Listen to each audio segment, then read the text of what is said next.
goodness. Okay, I'm not muted. I just noticed that. Oh goodness. Okay. Well, let's then go to the talk scene, which hasn't been changed. My goodness. Hello, Sandwich. Hello, hello. Okay, this is already a bit of a mess. Oh, and I'm very yellow for some reason. Okay, it's as if I've set up the saturation level. To be right, I tried setting everything up on YouTube as well. However, I've encountered a problem, even though first and foremost, are you doing well today? Are you all doing well? Sorry, I ended up just, I started off whining right away. But yeah, so, sorry for the mess. Oh yeah, the YouTube debut is not going as planned. Let's say that. Hello, Mimi. Hello. Yeah. So oh goodness, everything is so jumbled up. I'm a bit flustered, personally. But okay. All right. We can deal with it. We can salvage all of this. First and foremost, I have to set the background to be a wee bit different for today. Yes, it is. Thank you, Sandwich. I don't know what to do about my colors over here. I mean, I could try to get a bit closer like this. Okay, that seems to be a bit better. Yeah, the new quote. We've changed it a wee bit. But I don't know what happened with YouTube. So pardon me, I had set up everything. I mean, I'd set up what you call it, the live stream titles and everything. Yeah, I'm a bit warmish, yeah, but I really can't do anything about it. I mean, I've turned everything on that I could. Yeah, but it is a wee bit warm. Do you know why? Could I do something in the tones of it? Yeah, it does look very, very warm. Yeah. Oh, this is such a such a mess. My goodness. Well, hopefully, the YouTube debut won't be so terrible. But yeah, as I was saying, I made one announcement over there, and I had set up a planned whether a scheduled stream, but for whatever reason, the multi-stream function wouldn't start, and when it did start, it started a completely new stream, not the one that I had scheduled at all. So I don't know what gives, honestly. I mean, I guess I'll just have to remove that one if I can. So if it's possible to remove it. So okay, yeah, this one has to be, well, I guess, deleted. How do I do that though? Like, is there an option to delete this one? I'll just make it private. Okay, so no one will be able to access it, I hope. Okay, I can delete that one. Oh goodness, all right. But wait, though, I did add lots of descriptions over there and whatnots. Oh my, that was so messy. But yeah, just streaming, it shouldn't be that hard. At least I don't think. But I don't know, it ended up being a bit harder this time around. So I don't know. I'll just have to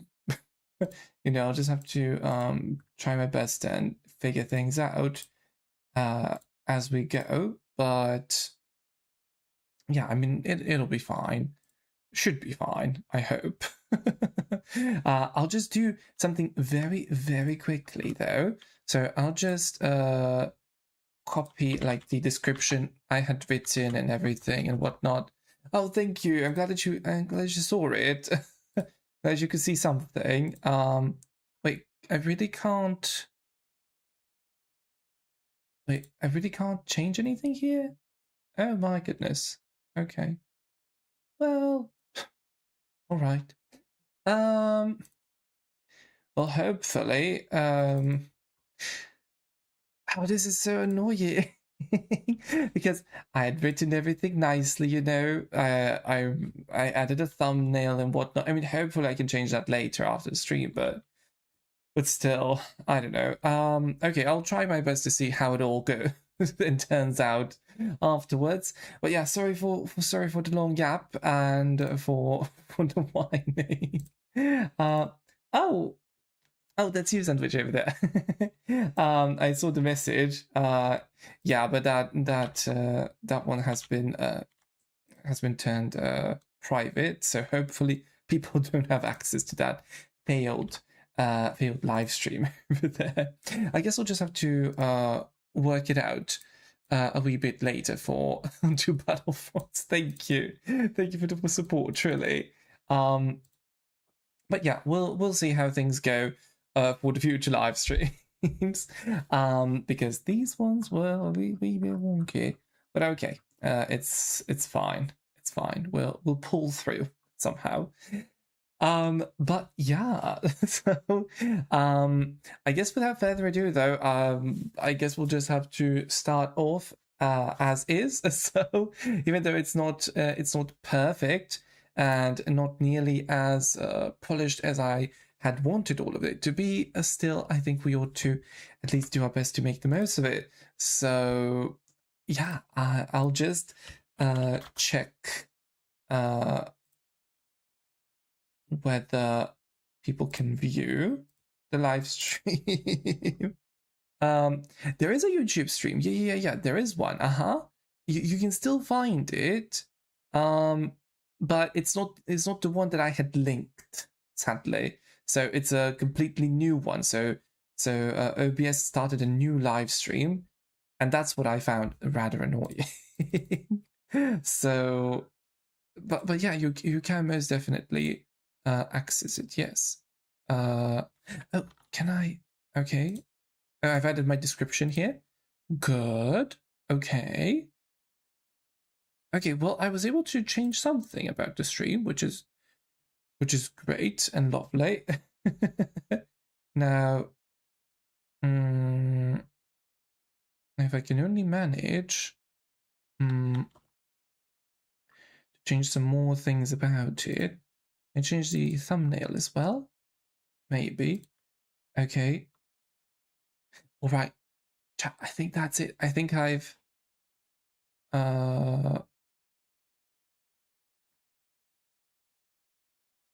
I hope I've set it up. I hope. But we'll see. You'll tell me if everything's all right. But still though. Okay. I think that's enough dilly-dallying for now. And this is supposed to be gaming.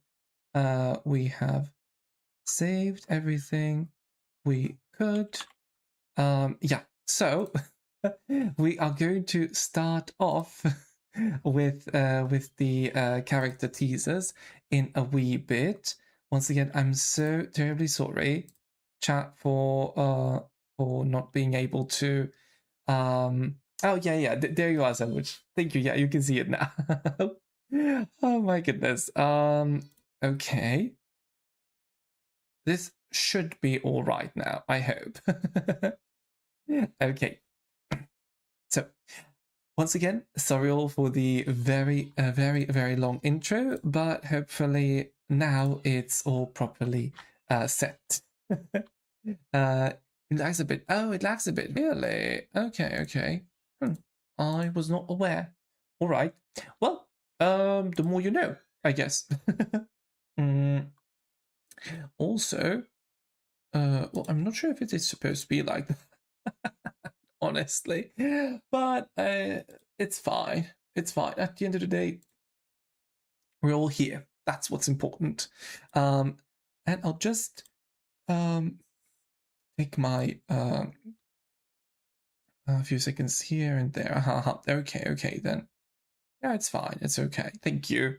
Thank you, Sandwich, for being my my trial tester over here.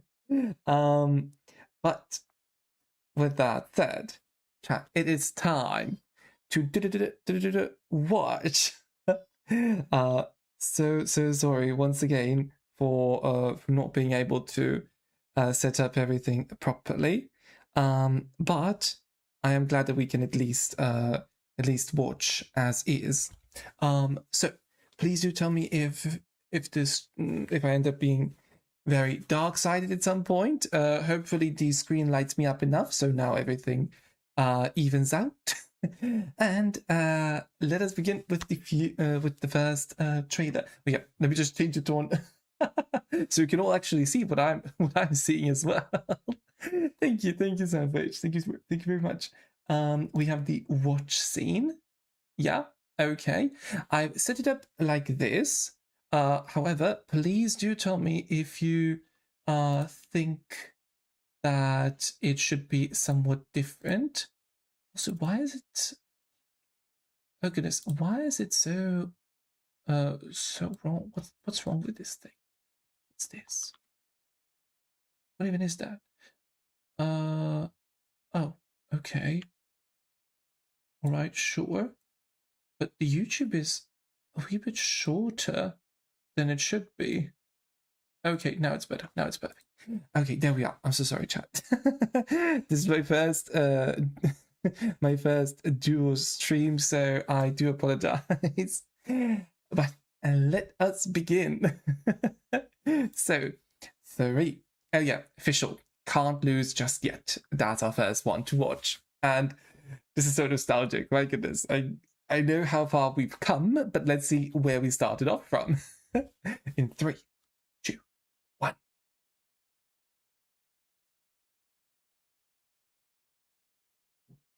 Oh, wow. Okay. Sorry, YouTube's muted on my side. Oh, my goodness. Okay. Now we can start. My goodness. Awful.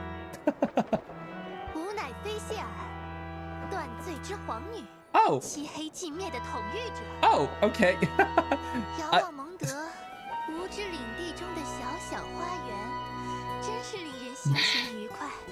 I forgot this was in Chinese.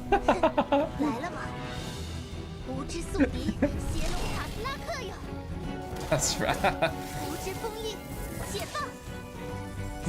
A diva.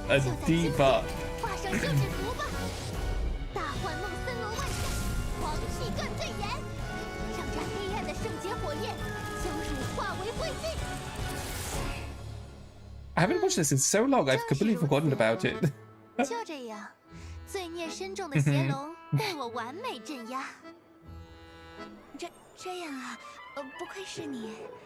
Of course, whatever you say, babes. Amy. Oops.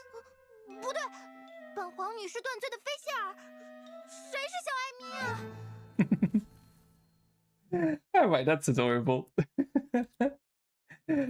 I love her. I love her and adore her. Like, she's most definitely one of my favorite 4-stars and characters in general. I mean, whenever I say that a character is one of my favorites, you have to understand, Chad.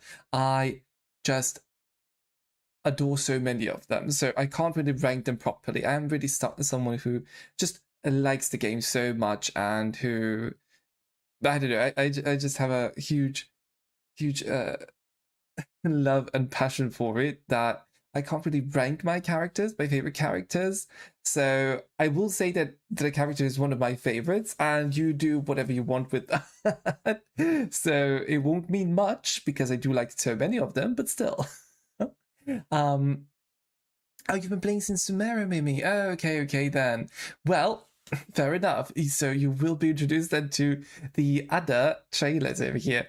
They're a wee bit out of order from what I've seen, so we will not go through this order in the playlist that you can see on the side, but no worries about it. I do remember the order in which they came out, and I saw that Shores trailer is missing, or the teaser is missing for whatever reason.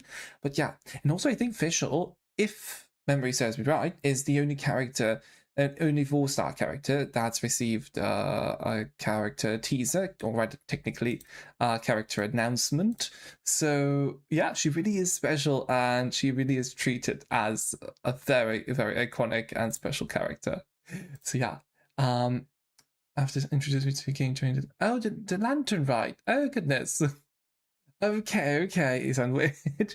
Well, I'm glad that you started playing around that time. And there should be a lot of material then for you to see now.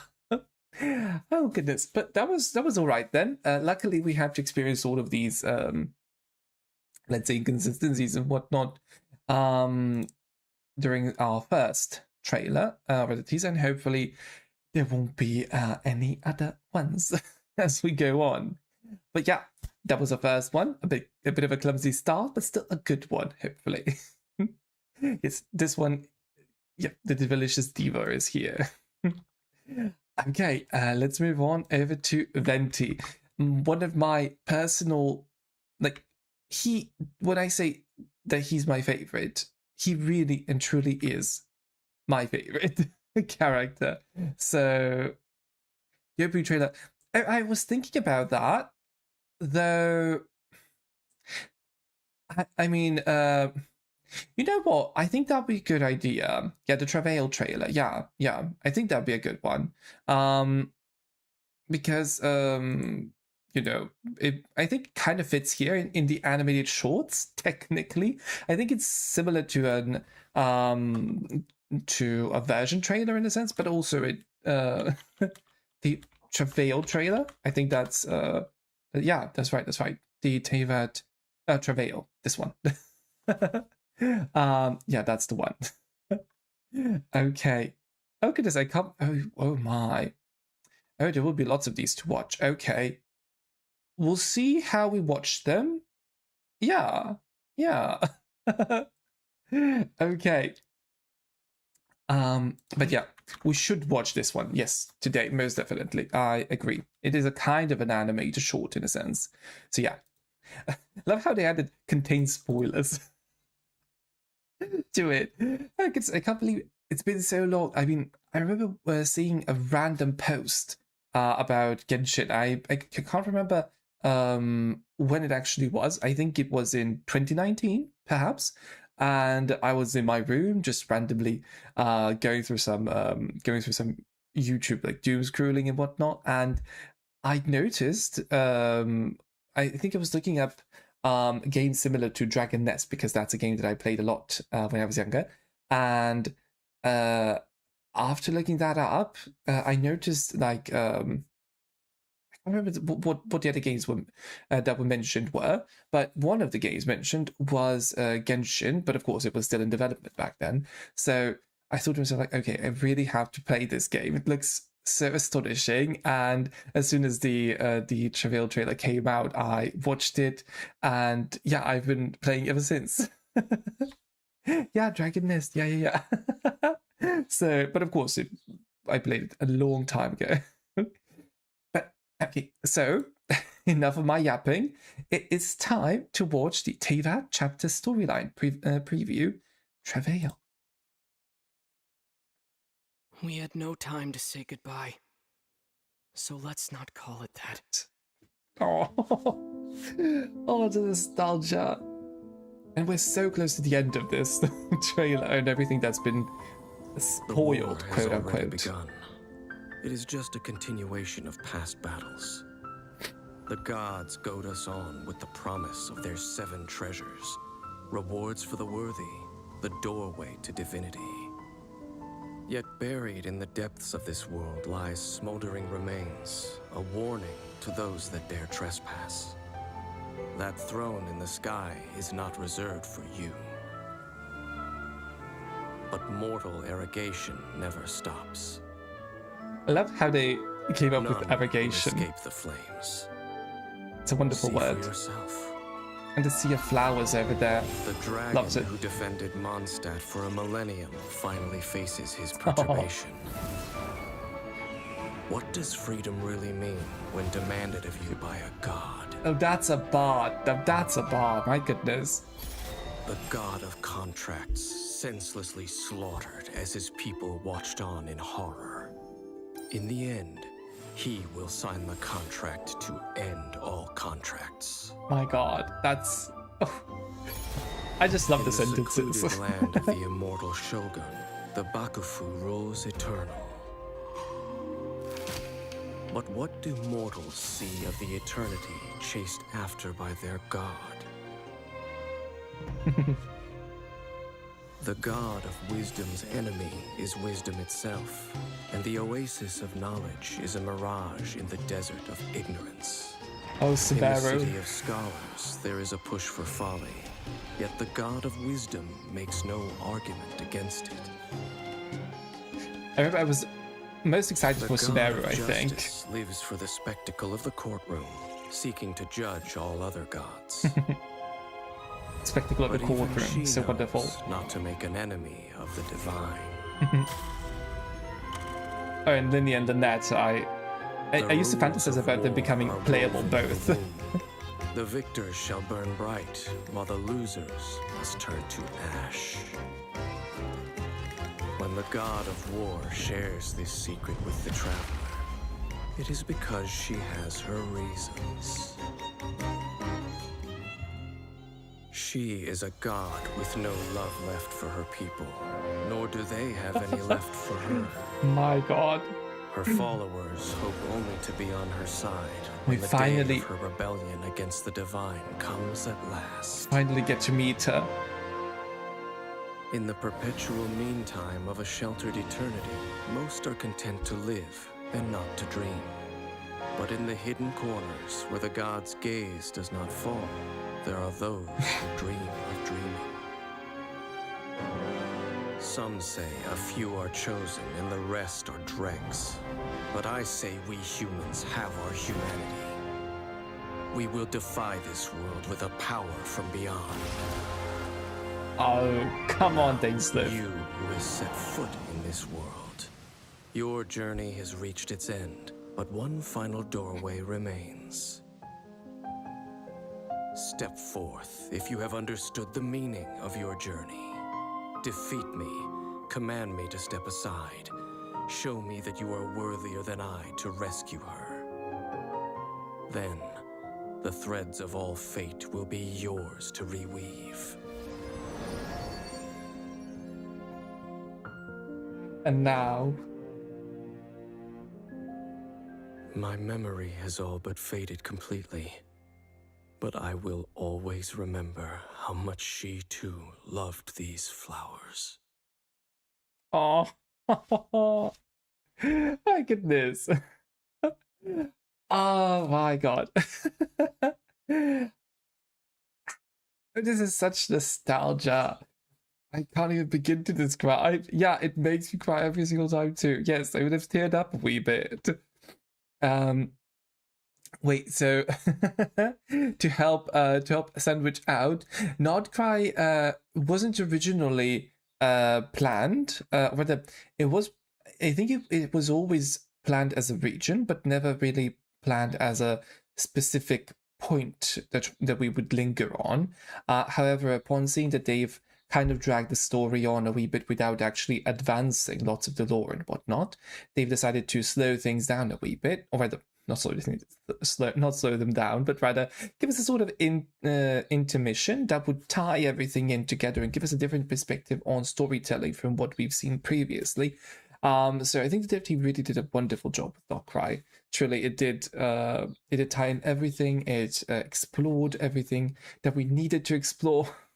So yeah, I think that they've quite succeeded in that. So I think they've gotten us ready for Snezhnaya now. Yeah, it was a great decision though to do that personally, I think. And I remember people being so obnoxious and so tiresome on Twitter, TikTok, and wherever else, saying like, "Oh, Nordcry is such a rushed new region, whatnot." Oh my god, that was so tiring to see, honestly. I mean, it's obvious that it was in the plans. always. It's just that it might have been planned in a different order. It might have been given less space, let's say, had everything gone according to plan and had they presented everything how they wanted to. But still, though, I mean, they planned the game for I think 7 years or so, which is a very long time, as we know. So I really think that they did a spectacular job with it. So yeah, things change as we see how the game develops. But yeah, the man at the end is Dainsliff. Sadly, we didn't get a Dainsliff quest this year. We usually get a Dainsliff quest like once per year. However, this year we did not get one, but I guess it kind of makes sense because we didn't really have a new region, quote unquote, because Snezhnaya is our next one. So I would expect him to appear more in Snezhnaya. We'll see. But yeah, a beautiful trailer, truly.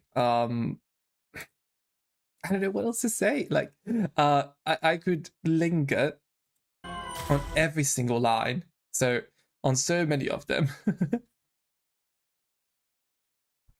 Oh yeah, actually, you're right. Yeah, you're right, Mimi. Like, he didn't really. Yeah, he was with us.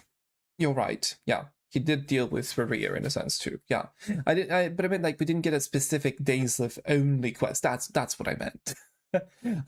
So, but yeah, you are correct. You are correct. But I do remember some of these lines. For example, the god of wisdom's enemy is wisdom itself. For example, that's spectacular.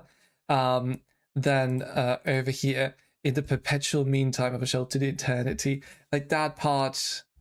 Like, I used to wake up just thinking about that sentence, or rather that half a sentence there. I don't know. There's just something about it. I think it's beautifully written, and there are some sentences in Genshin Impact that really have stuck with me for so long, and it really is a gift to be able to play the game in itself, I think. Yeah, the lines are amazing. As for my favorite characters from each nation, oh god. Oh my, I don't think I can. I mean, for some of the nations, I really cannot choose. Like in Mondstadt, I mean, I'll do my best, Sandwich. Thank you for the question, but if you chat do have your favorite characters as well, please do tell me. I guess in Mondstadt, I do have to stick with Venti. He truly is my favorite in terms of philosophy and his engagement with the story and etc. And just how he approaches life and gives freedom to everyone and etc. That said, though, we have Klee, we have Durin, my sweet boy, we have Nicole, we have Alice, who's always just a joy to see and hear. Then, of course, we have Varka, who is also a spectacular character. So, I don't know, my goodness, I'm just doing it because I'm remembering the characters. But yeah, so I really, really, really like you. Me too, almost all the Genshin characters. Yeah, those would be, I guess, my favorites from Mondstadt. Yeah, Klee, I completely understand. Maybe, yeah, no notes, honestly. Yeah, so Venti would be from Mondstadt. Then from Leo, I think. So there are a couple of good characters over there. I mean, I love Baiju very much. Shaw very much as well.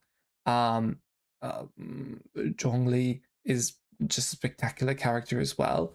Oh goodness. Shenyun, she's just amazing. I don't know. I can't pick a single character there to um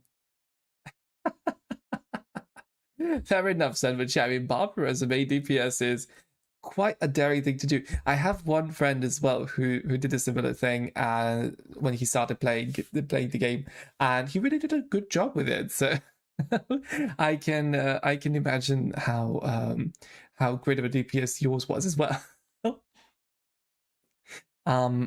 Yeah, from Leo, I don't think I can settle on a single one because I like them all kind of equally personally.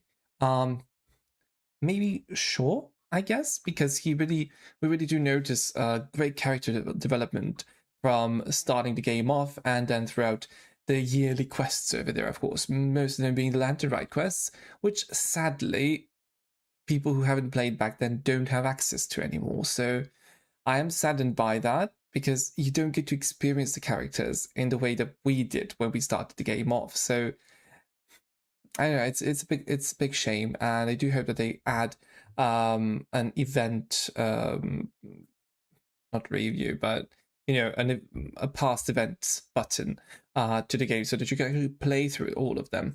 Yeah, the Lantern Rite is every year. Yeah, it's a yearly event over there, and it's the only yearly event that we never skip. So we do have other festivals as well, but sometimes we do skip through them, and that's fine. That's okay. We don't have to hold them every year. I would love for them to be held every year. Don't get me wrong, but still, if they don't want to, yeah, definitely do watch them. I do recommend doing so. So yeah, I guess I would pick out Shaw and Shenyun because of how she approaches us and how just how understanding and motherly she is, especially in her story quest that we got in 4.4. She was that's one of my favorite cutscenes from a story quest in general. But we'll go through those at some point in the future. Maybe I'll do like a tier list of all the story quests and my thoughts on them and etc. We'll see. Now I'm dragging this on. So to answer it, to further this, in Inazuma, honestly, I love the Raiden Shogun. I love I love how sweet she has become. Let's say so. She did start off with as a very imposing figure, one that uh, basically one that stands over mortals, omnipresence over mortals. Act 2. So basically, she is someone who towers over us at first, of course, and then we do get to beat her in a sense, or rather, beat a certain point into her head, and she does understand the importance of fleetingness compared to eternity. So if things are not fleeting, there is no change, and if there's no change, then why even let a nation such as that, why even let a life persist in such a way? So if there is no change, there is no life in a sense as well. So I think that she might be my favorite character over there. Though I must say, Mizuki, Yume Mizuki, she is lovely. Oh, you play Leo right now. Oh, the Fox Girl would be Yaimiko. Yaimiko, yeah. So she is a doll. She really is amazing. Her story quest is also one of my favorites in general, based at least on my on memory. I haven't played it in a while. But yeah, so and she is getting a buff very, very soon in 6.7, pardon me, in Luna Rate. Technically speaking, people do call it 6.7, and I've started calling it that too, even though I know it's not 6.7, but okay. But yeah, so I guess Raiden would have to be my favorite character over there. The other characters in Inazuma sadly are kind of wasted in terms of either character development or story arcs and etc. So I'm saddened by that, but what can we do?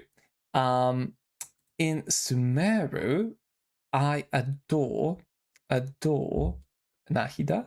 She's my favorite over there, and I really just I think she is one of the best characters in general in Genshin.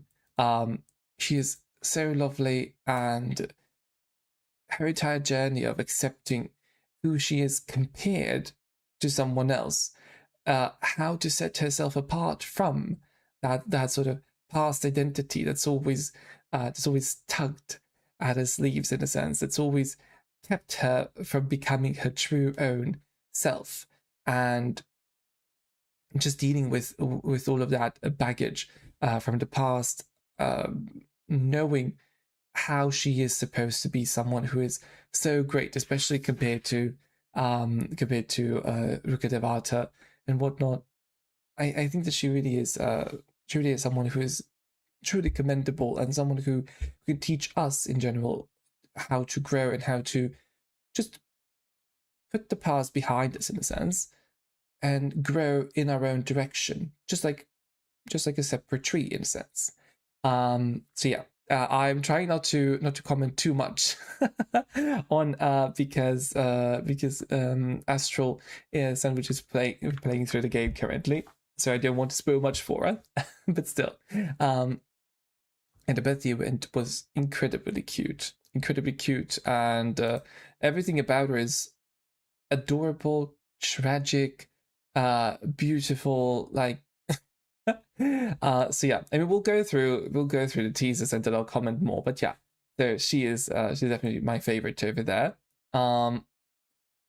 As for Fontaine, I was so excited for Linny and Lynette, and when we got that teaser of all the characters, all the future characters, my goodness.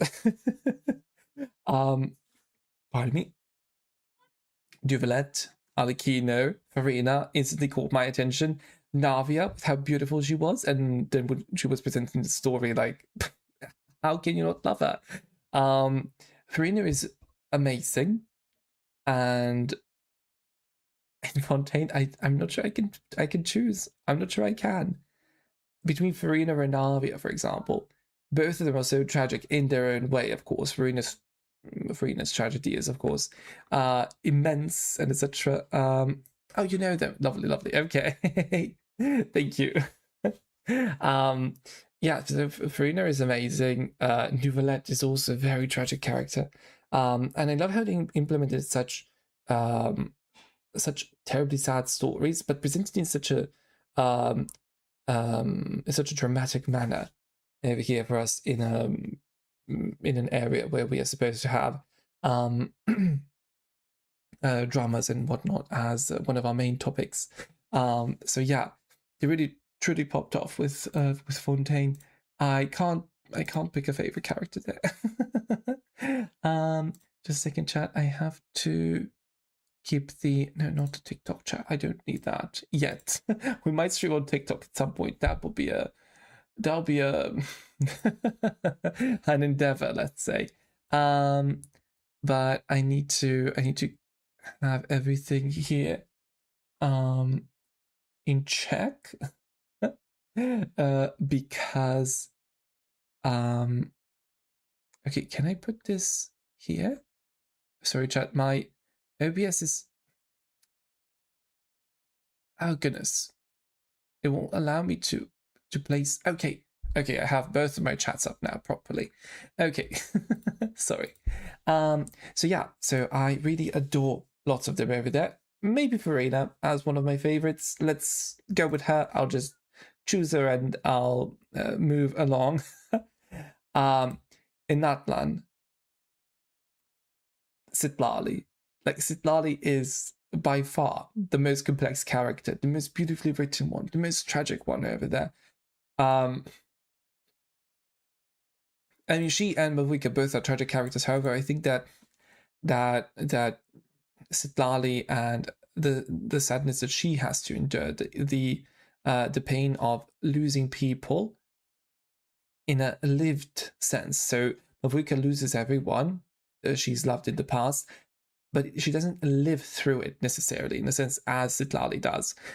Whereas on the other hand, Sitlali does see everyone grow old, die, and she's the one who buries them. She's the one who takes care of their graves, brings over flowers and whatnot. So yeah, I think that she definitely is my favorite character from Natlan. And also the only character I don't possess from Natlan, ironically. But I just didn't have enough pulls for her back then, during her first run, and during her rerun I didn't have pulls, and during this current, like in the next rerun in Lunar 8, I won't have enough, I won't have enough pulls for her probably, unless I somehow get the Teaspoon of Transcendence, Sandroni's weapon, very early, so that I can save a couple pulls for her. So yeah, we'll see. We'll see if I can get her. But yeah, so Sitlali truly is amazing. Then in Not Cry, oh my goodness, Never and I Know as a duo won me over so much at the beginning of Not Cry. I can't even begin to describe that. Um, so the two of them are precious. I love Lauma and her religious complexity, her having to deal with a false god or the false goddess in a sense, and being the matriarch of her society in a sense. She had to break that down to everyone, and or rather break it to everyone, and she really is a motherly figure, and one cares for others so much.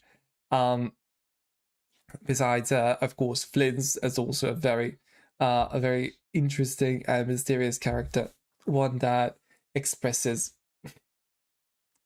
that expresses so much compassion and humility in general towards others. One that does his best to follow proper etiquette, and seem very, very gentlemanly, but also he he has such a way with words. He is very eloquent in many situations. He doesn't stutter his eyes. Yeah, Flint's, yeah, that's the one. That's the one sandwich. Yeah. So he's amazing. If we treat Durin as a Nogpie character, I think he takes the cake for me, because just his story, who Durin is, how he's been described in general, and how he became what he is, how he took mantle of his own destiny, etc. And also we have Anders' daughter as his mother, who truly did give everything she was for him to gain that sort of future and new destiny. It really is a great storytelling moment, and full of metatextuality. How we can analyze the storytellers of this game, or rather the devs themselves as well. Um, of course, Columbina and her bootstrap paradox that she's accomplished, and just how close she is to us, how she treats us as a friend. She does really remind me of Cyrene, who is very, very aptly placed over here. She does really remind me of her, both in that sort of like thematics, so both of them have to go back in time to achieve something and etc. But we do see all of that happen in front of our eyes, and I don't know. It's just she as a character starts off very, very, um, mm, what should I say? Very aloof, very drawn back and whatnot. So she really doesn't want to interact with the world. She doesn't see herself as a part of the world, and in the end, she accepts herself as what she is, as someone who is our friend, who is someone who comes along with us, and who just deserves to be in this world. So she truly is amazing. Then I mean, Larker, of course, is a part of Mondstadt, so I won't include him there. Zebai is also a great character. I didn't get too let's say connected to her personally. I think that's one of my main problems, let's say, with Liyue characters. Lots of them don't allow you to get so close to them in such an open manner as you would with other characters from other nations. I think that they are all that they all keep to themselves in a sense. So I think that's my main gripe and issue with them. But she is presented very nicely, and we can see a lot of her from like, or we've been able to see lots of about her from the beginning of the game, from 1.0, from the first readables. Now the name escapes me. But yeah, so I do appreciate her. Linnea, I forgot how to pronounce the name. Linnea, I hope. She's also an adorable character. And she does teach us a lot about the Fae and her specific type of Fae, which is just amazing. And currently, Nicole is a part of Mondstadt, as is Lowen, and Centrone. I mean, I'll treat Centrone. I don't know how to treat her though, as an autocrat character, maybe, I guess. So, or just a Snezhnaya character, but she is like, like she's so so lovely in how she approaches um, everyone. I say that with very very very aware of how she approaches people, and I think it's a great sort of contrast to what her personality truly is like. I love it when people don't show their actual emotions and how they perceive others, which does make acts of kindness, acts of worry, and etc. all the more impactful later on when they do show them. Like during the quest when we got to say goodbye to Columbina, and when the two of them played that game together. Yeah, beloved Sundara. Yeah. So I really do think that they really nailed that sort of archetype with her, and they used it in a very proper manner without it becoming a gag of sorts, like an unnecessary gag, but also without it becoming too annoying. But rather, they did it just right. They did really real justice, I would say. So yeah, and those are some of my favorites from the nations, I guess. My goodness, we ended up just watching two of these trailers in the first hour or so, but still. We did have some technical issues, so I guess it's all right. My goodness, why do I have so many Gmail messages? My God, Gmail message emails. But yes, that's it, chat. That's what I can say regarding the characters, without becoming too sappy, without taking too long to express myself regarding all of them. No, we're not on G. No, it's because I had to connect OBS to both Twitch again and to YouTube and whatnot. So they've sent me so many emails, and they've also sent me some now. Pardon me. So so I was just shocked to see all of that on my phone just a moment ago. But no, we are not streaming on Gmail yet. I'm also thinking of starting to stream on Twitter. I don't know. Oh, my computer. I mean, I did buy a new one actually, just last year, at the end of last year. So it shouldn't explode. I hope not. So we'll see. We'll see. Because my nose is a wee bit stuffy currently, because I've done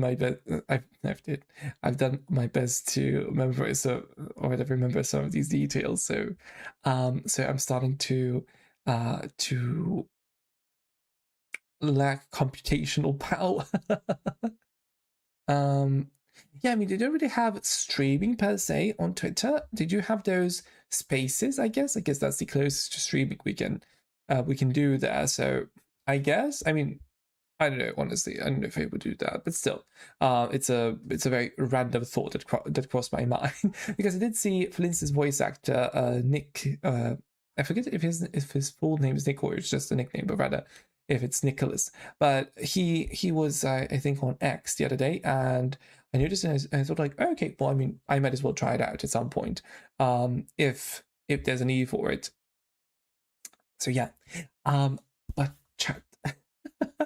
I could go on and on. It would take a while, but it would go on and on about all of these details. However, we do have many a teaser to go through. So let us continue. I'll open up some of these other ones during the break so that we don't have to scroll through all of them so much during the live stream itself. So yeah, no, it's fine. Maybe I do plan on watching the animated shorts as well. So this is technically kind of like an animated short, so I really don't mind it. Thank you for reminding me. But now, one of my all-time favorite, Venti. Let's watch.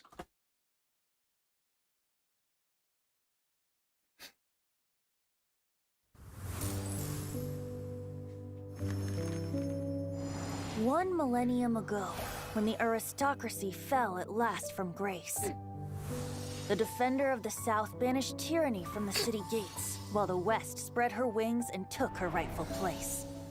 The wanderer in the north settled with the Wolven race. As the four winds blew, to all corners they flew, but much was to be done to build Mondstadt anew. The animal god called on them, each one in turn. First their leader, the West Wind, though he found himself spurned. The Lionfang Knight was less than impressed. I've no time to join you and sing, dance, and jest, for you see to these three while I handle the rest. Here, Vanessa, I Next can't. did he track down that leader of wolves. Asked him to tame his most unbridled of souls. The wolf leader growled he would not be contained. Do not lecture me, Bard, you who are the least restrained. So the animal god implored the friend he'd known first to blow the ice from the face of the earth, that verdance and freedom could once more be birthed. Aww. But the dragon had known his bard god friend too long. He would not share the work, but dictate it through song. Do some real work, Barbados.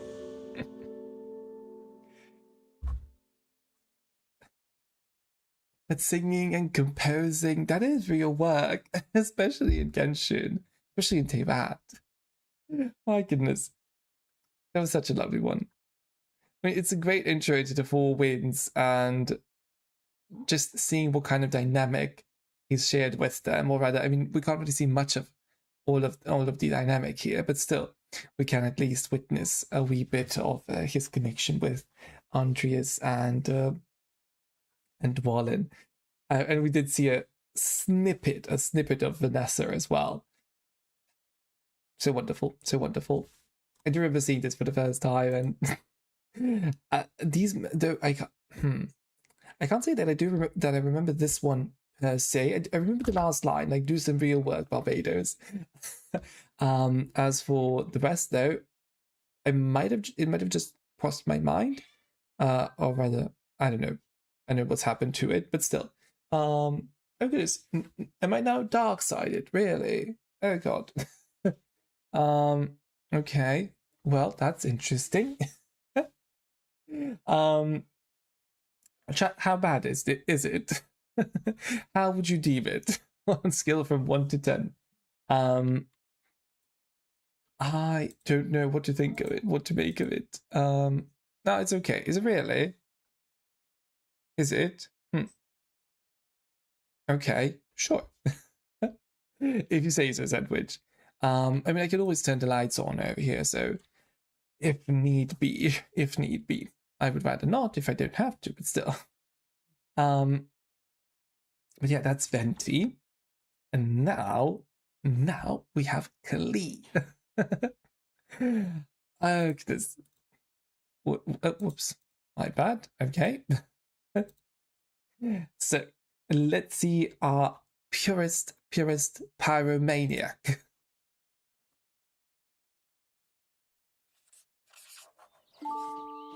Traveler, I'll let you in on a little secret. Did you know there are monsters that come out at night in Mondstadt? Shh, be quiet. This I'll Kali tell deal you with them. everything, but you can't tell nobody. After everyone is tucked up cozy in their beds for the night, monsters pretending to be the Knights of Favonius come out to trick people. I can even hear their footsteps from inside the confinement room. Jean being the main monster. I blasted the door open to defend Mondstadt from the monsters. But the Master Jean who grabbed me and dragged me away was really scary. Scary like the real Master Jean, not like some monster. So strange. Anywho, you mustn't tell a soul. Kaya's the one who told me the secret about the monsters. He didn't tell nobody else but me. Oh, Kaya, coaxing Klee into escaping from solitary confinement, it seems. Perhaps we've made the child's studies a little too imaginative lately. Oh goodness, she is too precious. She is too precious. I cannot. I always get reminded of just how pure-hearted and kind-hearted she is, but also how dangerous she is. Yeah, she does really truly make me so happy. I mean, these are happy tears. I hope that you can't see them. But yeah, she is adorable. Yeah, that's right, Sandwich. She is held in the confinement room because whenever she blows things up, because she is a rather powerful witch. Don't let her young age fool you. She is rather powerful. However, she doesn't really practice constraint in any sense of the word. So she does go on blowing things up. And as you can imagine, that causes lots of trouble and strife for poor Master Jean, or rather, acting Grandmaster Jean. So she has to deal with all of that, and she just sends her into the confinement room when needed. So yeah. Oh goodness, that was so adorable. Oh, and also, Clee was my actual first 5-star. Yeah. She was my first 5-star. If you can most definitely, yes, you can see some of those in her story quest. Yeah, I definitely recommend playing it. Yes. That's right. So I sadly didn't get that. So the first in 1.0, the first banners were Venti and Klee, and I didn't really get Venti at first, sadly. However, I did get Klee. She was my first 5-star, and my first teams were Klee, Fischl was my first 4-star, Shincho, and I think I used pardon me, I think I used Noelle for the shield.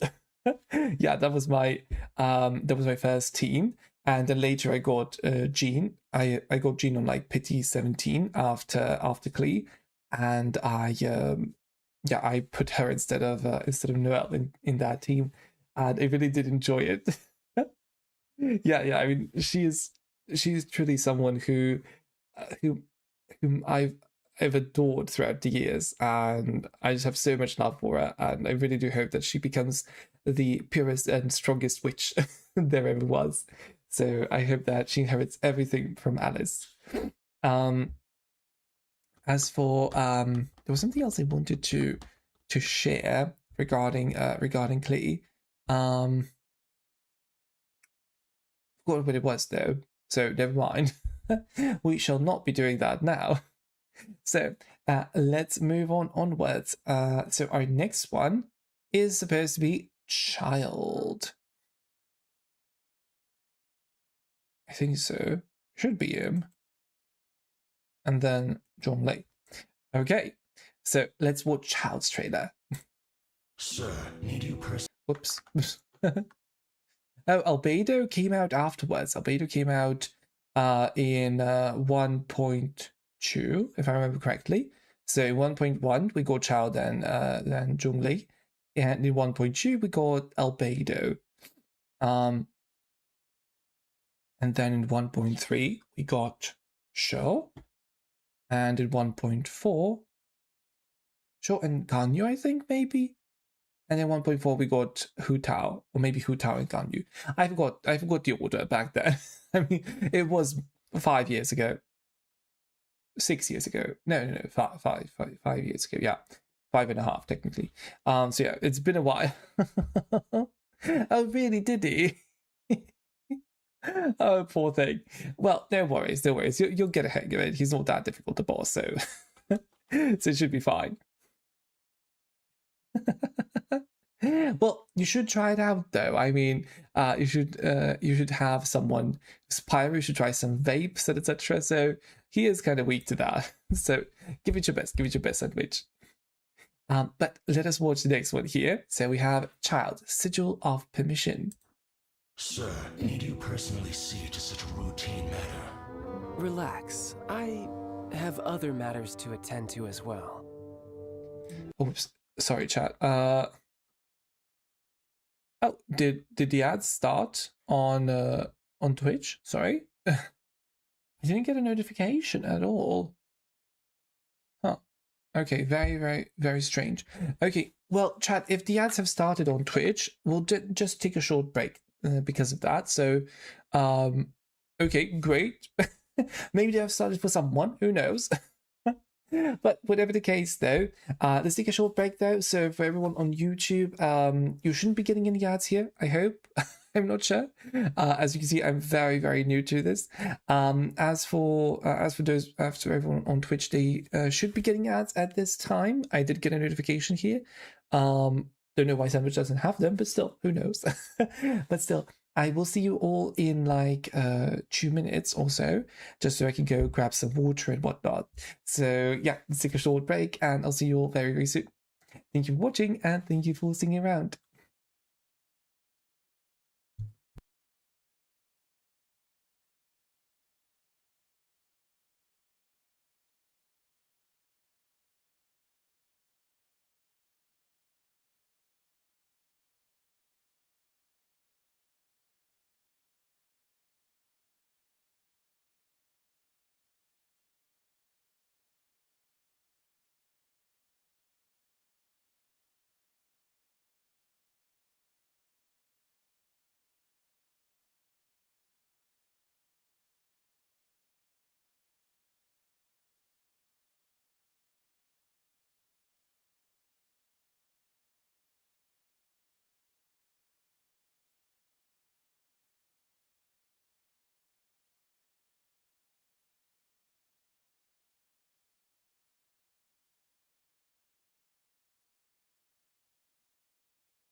Okay, chat, we are back. I've put my my ring light a little bit forward, so you should be able to see me a bit more clearly now. Hopefully it's not too bright and too dark side on one side. So we'll see though.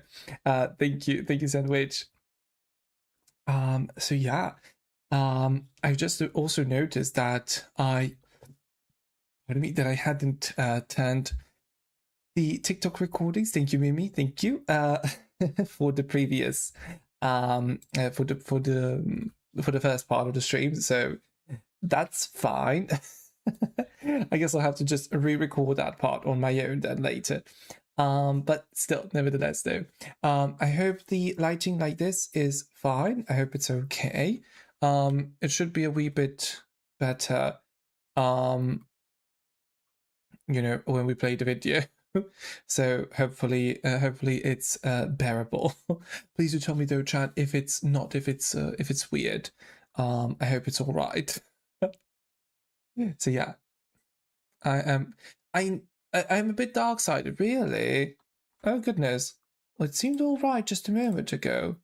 Oh yeah, now I see it as well. Oh goodness, well, that's very annoying. Like, yeah, now I see that I'm completely dark-sided now.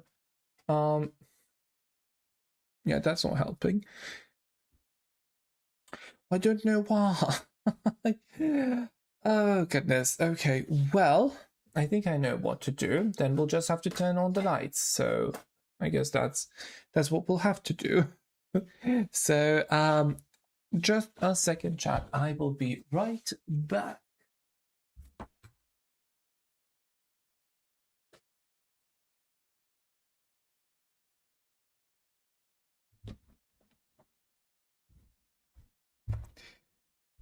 Okay, there we are. That solves everything.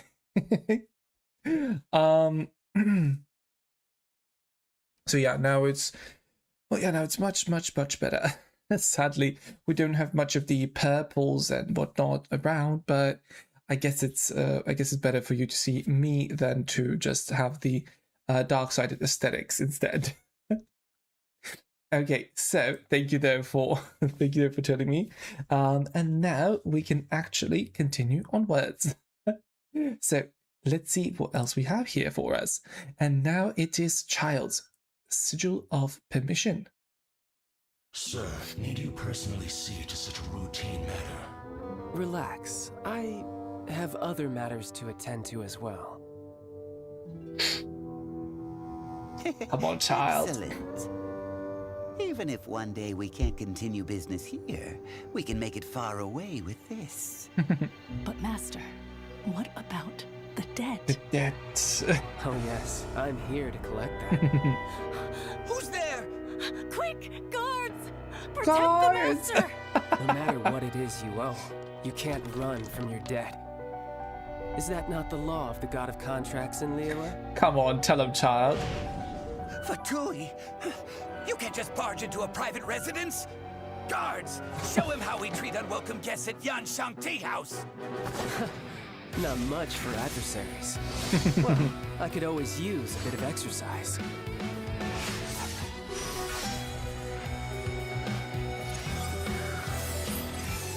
I never would have thought that an ordinary person had a sigil of permission in their possession. It's been years since anyone has seen one of these. That's the Your first job one they is debt collected. collection. Yet you failed to check what treasures he possessed that you might collect? Apologies, a dereliction of my duty. Enough. Let's go. Yes, sir. Ate that.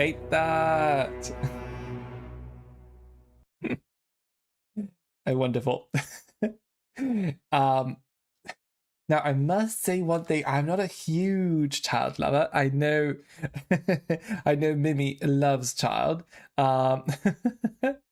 See him in a new light now. Yes, I'm glad. I mean, I like him as a character. Don't get me wrong. I really do think that he's great and he is Mr. Worldwide and everything. So he really is an important character.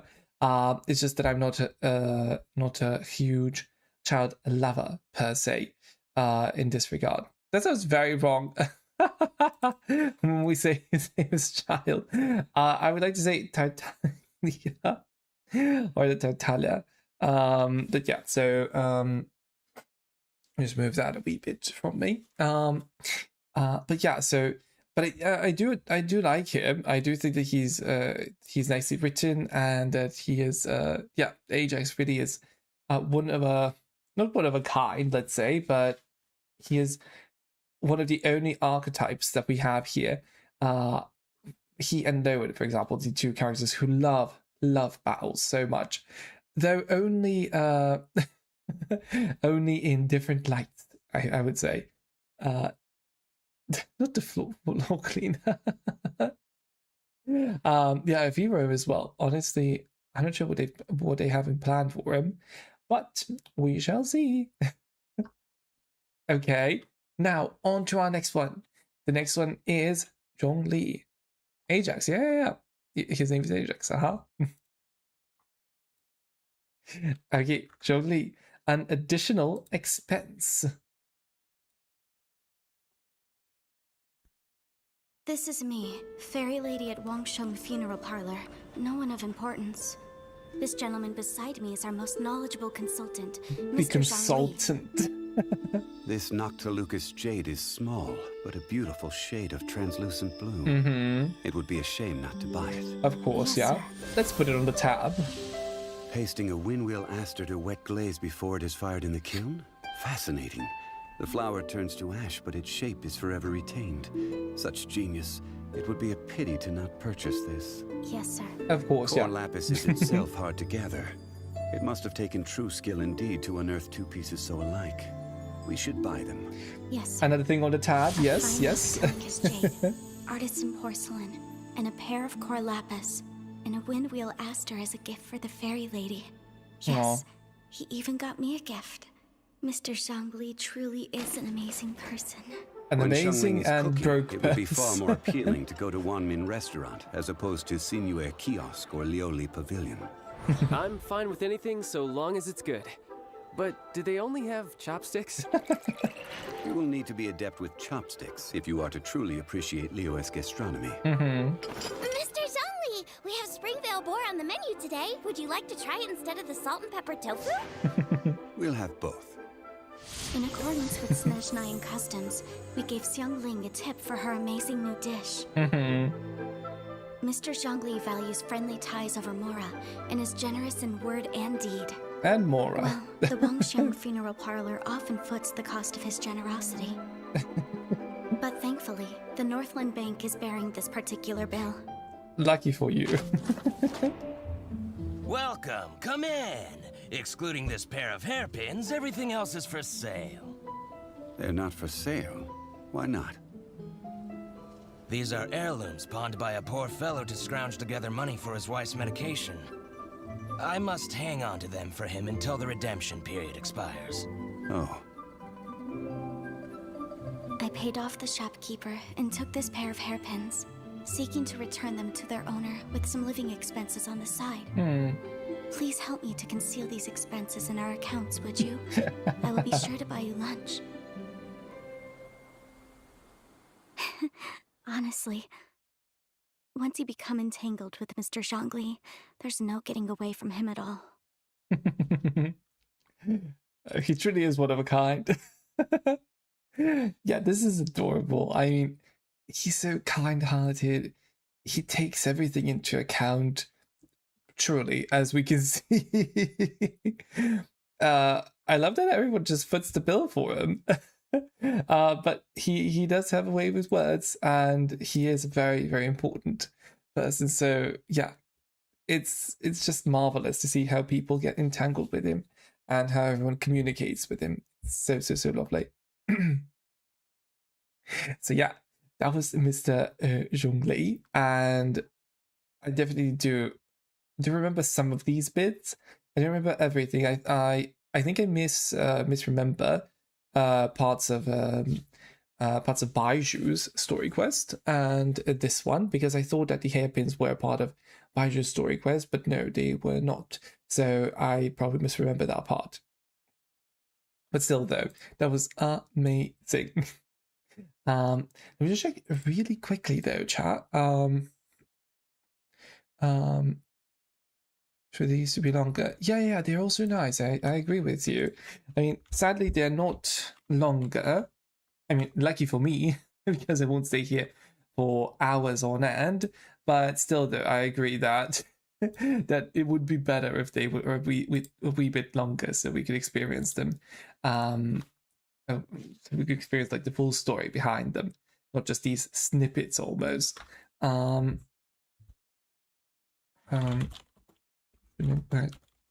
Character release. Let me just check when each character was released according to the versions, so I can play through all of this. Oh, in 1.2 we had Albedo and Ganyu. Oh, and 1.3 was Hu Tao and Shao. And then 1.4 there was no 5-star. No new 5-star. Okay, that's what I thought. Okay, I see. Okay, so now we have Albedo. So now we're watching through Albedo and then Ganyu. And then we have, as we have just said, then we have Hu Tao and Shaw. However, Shaw is not placed here. So I'll just have to open up another tab. What are these recommendations? My goodness. Okay. Character teaser. Okay, there he is. Okay. And after him, I think everything should be in order of appearance. I hope. So, let us continue onwards, chat. Our next one is Albedo. Alchemy is a mysterious art that revolves around all living things, and the study of life, in particular, requires painting. Yes. Life you and certainly painting. make wonderful paintings of anything that piques your interest, Mr. Albedo. I'm like a Genesis, in a sense. Arise. Perhaps. Lifeless dust of the universe and that within. And this would be like Thou art wish power. Thou art Do you reborn. understand now, Sucrose? Simply amazing, Mr. Albedo. Next, I will paint the common V-shape. I find the carapace to be its most enjoyable feature. Okay. The intricate patterns, and even its sheen. But the rest of the V-shape is quite ordinary, and requires but a few quick brushstrokes. Voila! Arise, lifeless dust. I love how she tried to stop Excuse him me, there. Mr. Albedo, but I fear creating such creatures may sit outside the sphere of acceptability within our roles as alchemists. Oh, is that so? Just like always, overly passionate about what piques your interest, yet completely indifferent towards anything otherwise. Your swing in interest this time didn't even leave you long enough to finish your painting. It did create a part to it, at least.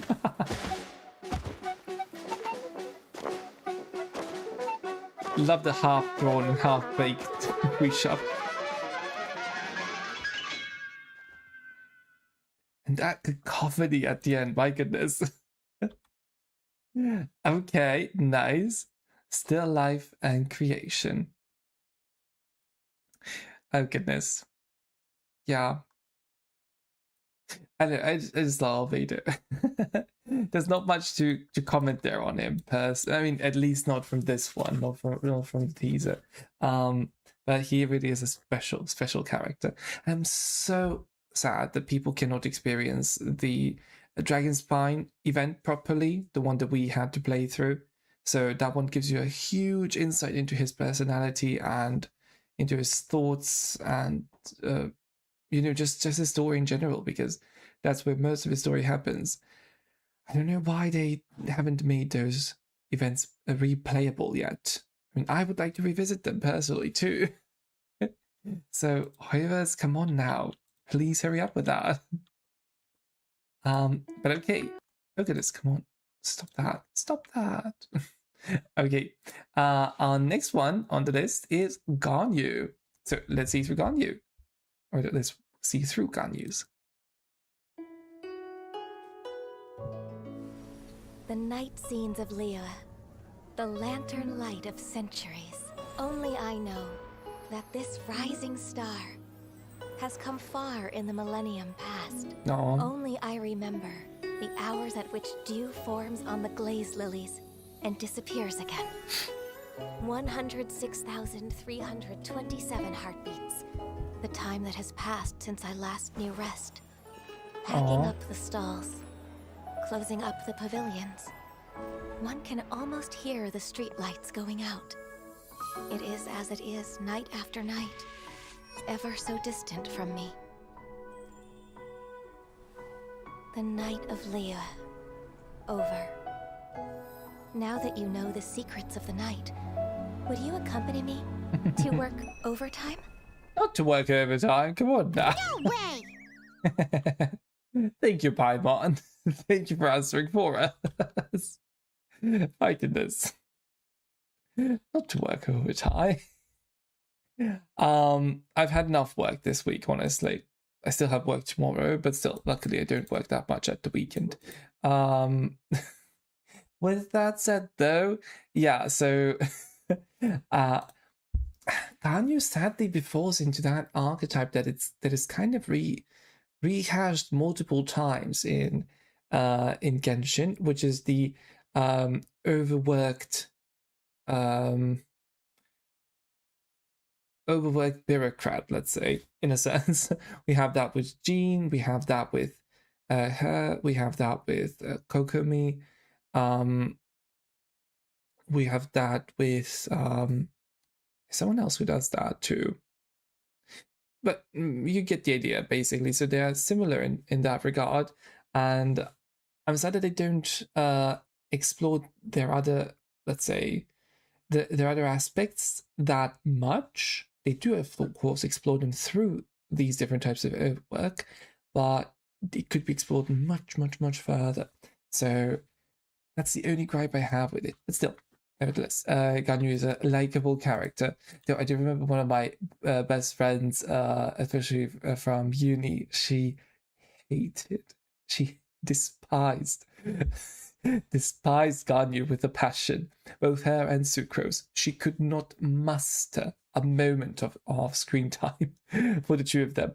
So she would always just click through them and skip through their dialogues because she just could not listen to them. So whenever I think of Ganyu or Sucrose, I always connect them to her. But our next one is Hu Tao. Sorry, let us play through it nicely.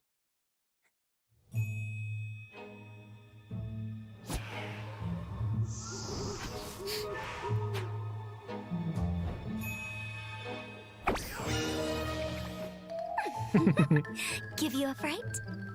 Honestly, who comes to Wuhong Hill in the middle of the night? This place isn't as safe as you'd believe. I love her. Come with me. I'm Hu Tao, Wang Sheng Funeral Parlor Director. Let me help you cross over.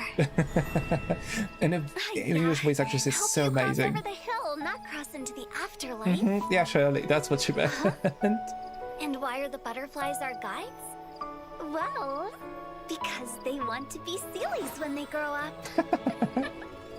That's adorable. Though that walking encyclopedia Zhongli would no doubt have a completely different explanation.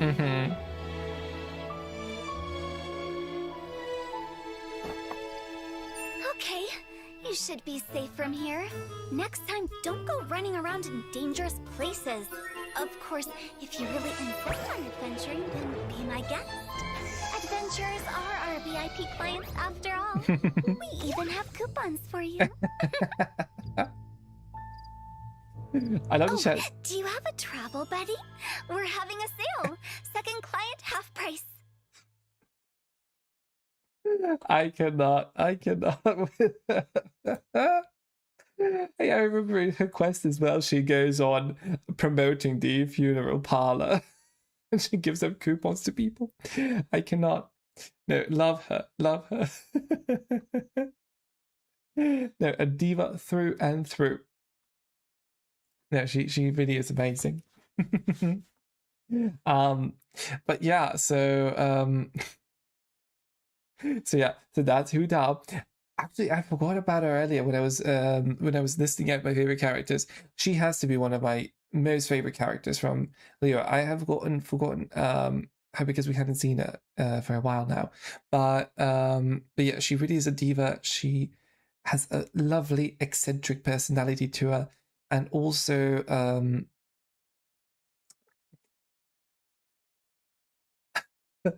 there are two things about her.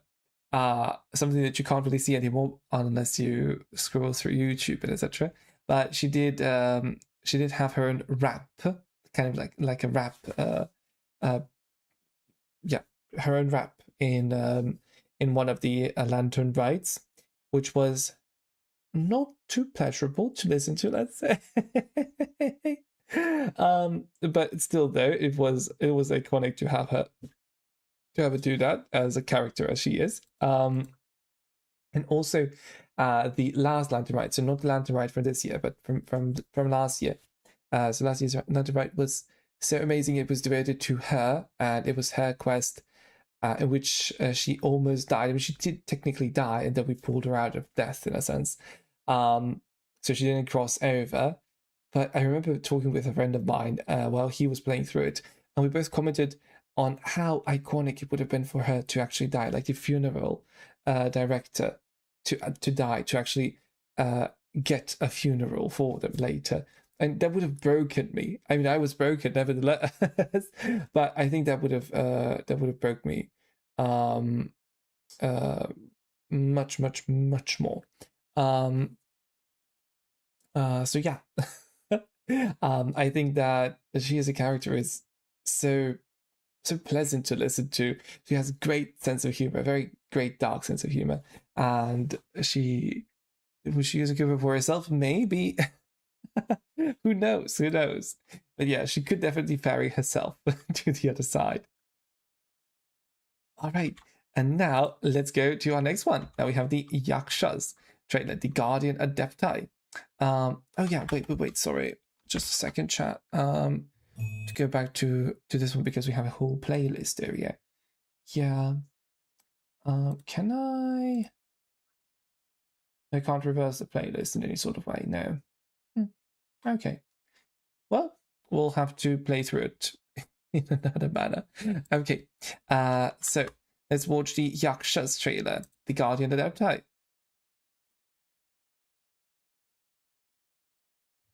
In ancient times, Liyue was a land of misery, where the shadow of evil loomed large. I forgot where this where this cult was from. Their vengeful wrath cursed the world, manifesting in infernal forms.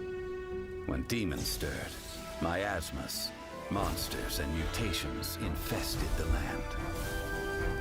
Then Rex Lapis summoned the Yakshas to vanquish the demons. They swore an oath: restore order through slaughter, purge evil through battle. To this, we dedicate our lives. Oh, the divas. Eons of bloodshed later, karmic debt weighed upon them, phantom wrath seeping into their broken and sadly, most of them died. They went mad with fear, turned on each other, or succumbed to the darkness. Of the 5 foremost Yakshas, death came to 3, while the 4th vanished without a trace. In the millennia since, one conqueror of demons remains the sole surviving Yaksha in the mortal realm. And only on moonlit nights, in the glow from Guyon, and in the sound of the Dihua flute, is his memory preserved. And then he preserves his memory.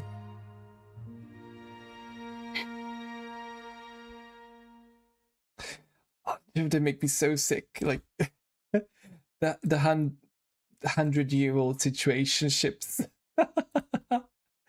My goodness. Yeah, I mean, restore order through slaughter. Yes, a very fine line. I agree. Sandwich.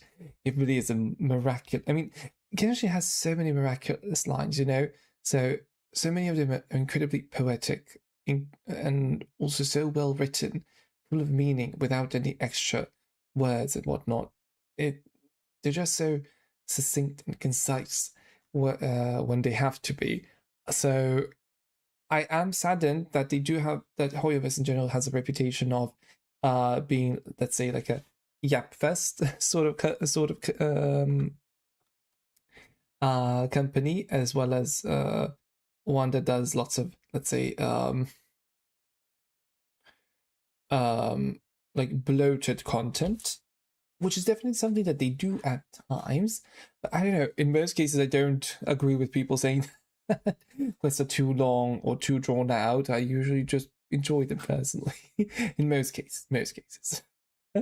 Not all of them. We have the infamous case of Ayato's story quest, which was definitely a story quest. But that aside, though, yeah. So, sure, and Venti. Thank you. I remember that was one of my first Genshin ships that I was drawn to so very much. And when this came out, I was ablaze. Ablaze with reposting. Yeah, I had to story quest was one for the history books in the worst way possible. I have to like all of these since I'm watching them on this account. But let us make our way through the rest of these ones. Here we have Raiden, Kokumi, Ito, Shanha, Miko, Ayato, and Yelan. Okay. Yeah, literally, Mimi, yes. You get it, yeah. I know why they did that. I don't think anyone knows why they did that, but okay. We have to push through. Okay, now it is time for Eula. So, midnight encounter at the tavern.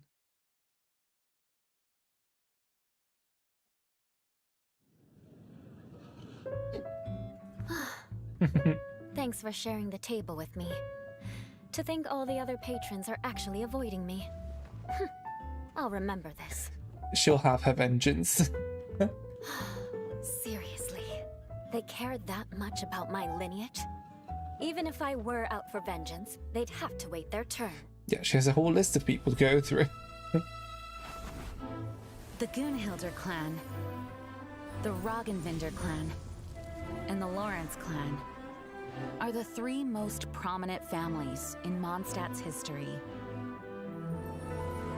Among them, the Lawrence clan became blinded by their desires, plunging Mondstadt into a dark era under the aristocracy's oppression.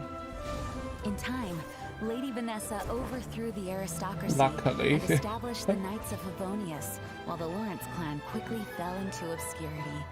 The diva. Over the next 1,000 years, their flame of vengeance continued to flicker and burn, but never again did it ignite into a blaze.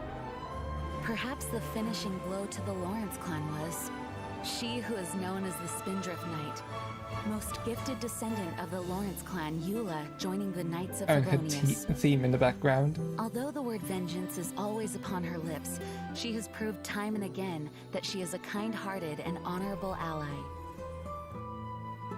Hey, when a noble woman is speaking, you are to lower your drink and look her directly in the eyes. You really ought to learn some proper etiquette. Okay, Traveler has to learn. Give her some time. I bet it's that Gunhilder girl talking about me behind my back again. I think Jean would do that. Mark my words, vengeance will be mine. Okay, yeah, Eula is a very special character who has no place in the meta currently, sadly, but definitely a special character. Yeah, I mean, she is all about the vengeance, and it kind of becomes a gag that she never does really. It never really develops into much else, so it just stays a gag. But still, it's a worthwhile one, and I think she's a cute character. I remember pulling for her back then. I think I might be mistaken. Chat. But I think she was running with either Charles or Venti's rerun, and I had to get one. I had to get the other person as well. So I had paid. That's when I actually did my first ever payment in Genshin Impact. I think. Besides the Welkin moons, of course, and the battle passes. That was the first time I actually did my payment in 2021. And it took a while before I did that again. But at some point I just started paying more and more. So yeah. Currently I've racked up quite a tab. Okay. Yes, this is the door. exactly, sandwich, yes. All right, now over here it's time for Kaidahara Kazuha, Moonlit Breeze.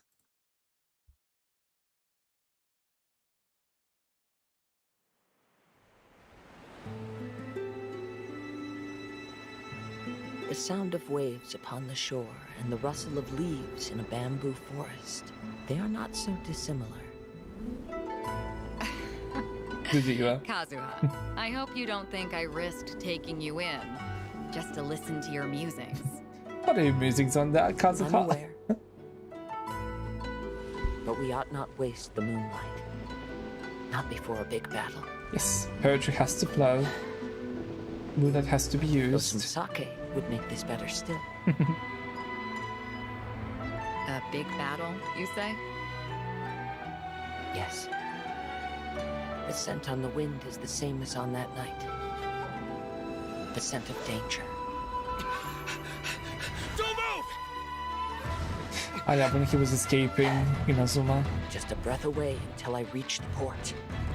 Seems I couldn't evade you after all. Vision Hunt Decree! Hand over your vision! This was such a great intro. One exception. Things could have been easier for you. Yes! Get him! A maple leaf?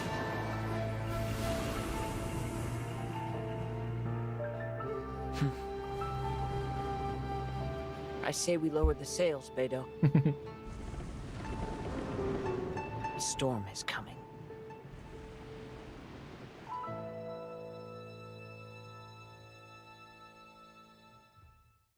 So there was a more.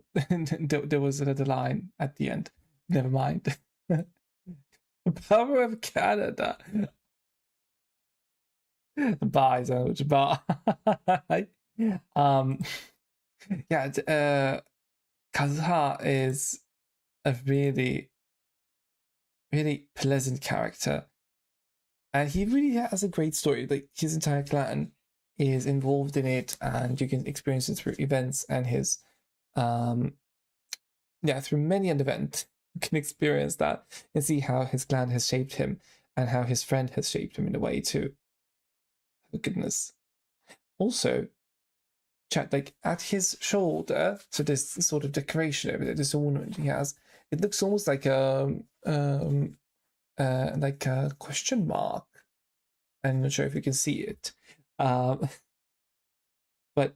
Enigmata colors, perhaps. Enigmata Kazuha. But yeah, I really think that he's a really special character, and his animations were, I think, the most beautiful ones as soon as he came out. So, sadly, Mimi, she's a 4-star. So these animated shorts, or rather character teasers, are only given to 5-star characters. So yeah, Beidou sadly doesn't have one, and she's also been in the game since 1.0. Official is the only exception there, I think. So Official is the only one who got a character teaser or a character announcement in that sort of way. But because she really is a special and important character lore-wise. But Beidou in herself sadly isn't as important as Official is. So yeah. Sadly, that's the reason why she hasn't got one yet. But now it is time for our first. Technically, Kazuha was our first Inazuma character, but the actual first Inazuma character that we got in Inazuma is Ayaka. So, Kamisato Ayaka, the homeward heron.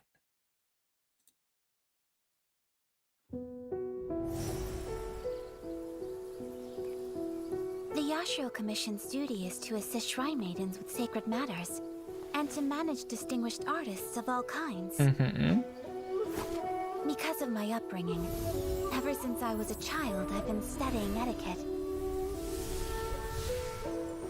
Painting and calligraphy. Tea ceremony. And the art of the sword. You see that she's noble born. It's the Shirazaki Himekimi! Meeting a foreign envoy, Miss Kamisato? Always working hard, I see. You as well. Aww. You're so connected with the ordinary people, the ordinary folk. Ah, why these are for the coming festival. Preparations are already in full swing. I see. It's good to be home. I can finally put all my etiquette aside for a moment. She finally relax a wee bit. Oh, a pair of masks. When did you purchase these?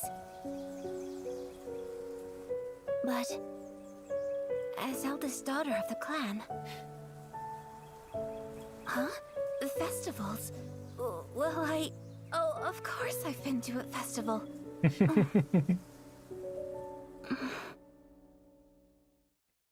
All right. If we go, then we mustn't let our identities be known to anyone, okay? Yeah, I think I would make sure that they are not known. Yeah, she can't enjoy anything, sadly. Yeah, I mean, she has to be barred away from everything in order to, of course, maintain a distance and maintain proper etiquette and etc. So it really is a cruel existence being one of the nobility, especially in such places, such as in this case Inazuma, or rather the Japan of that period that this is inspired by. So yeah, I love how they incorporated the culture very, very nice. I think Genshin does that very well. The culture or the cultural aspects get implemented so well into the story and into the life of the nation itself and its people. You can feel it. You can breathe through it. Basically, the entire nation does feel very inspired, very nicely adorned by all of the cultural aspects that are implemented there. So I think they do a great job with those. Sometimes, of course, there is a bit of whitewashing and etc. So there are things to critique them on. But yeah, I think in general they take in as much as they can of the culture in a respective manner. But they do have certain moments. I can't give you a precise example from Sumeru, but there was something that was translated so in such a manner. Imagine if something was called something bread, and then the word translates into bread, basically. So you have bread as the food, basically. And there was one event where we had a bokuso box, and bokuso is Japanese for box, so had a box that you used, etc. They really have their own moments where they don't really incorporate either the language or the culture as well as they do in other moments, but still, I don't mind it per se. I know some people, of course, on social media do mind it, and I can only say that I personally don't mind it too much. I just hope that they do the best job that they can with all of the elements that they incorporate. As for the next one, we have Yoimiya. Yoimiya, the Queen of Summer on Narukami Island. She's also a diva. She's such a great character, and she's one of the few characters who actually has a second part to her story quest. So yeah, do with that what you will. But both of her story quests are just a joy. She in herself is a joy of a character, and I completely understand why Klee picked her to be her guide, let's say, and her buddy during the 2.6, 2.7, I think it was the event. Never mind. Yeah, Yoimiya.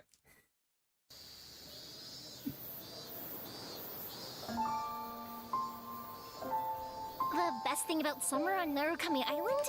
Huh. What makes you ask that? Oh, Toma put you up to this. That's a tough one. Why don't you see what everyone else thinks? The best thing about summer on Narukami? Ooh, good question.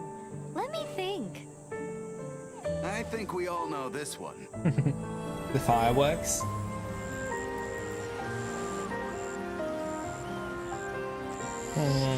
So, did you find the answer yet? It isn't a thing at all. Right, summer just wouldn't be the same without her. Aww. Who else can it be? That's right. The best thing about summer on Narukami Island.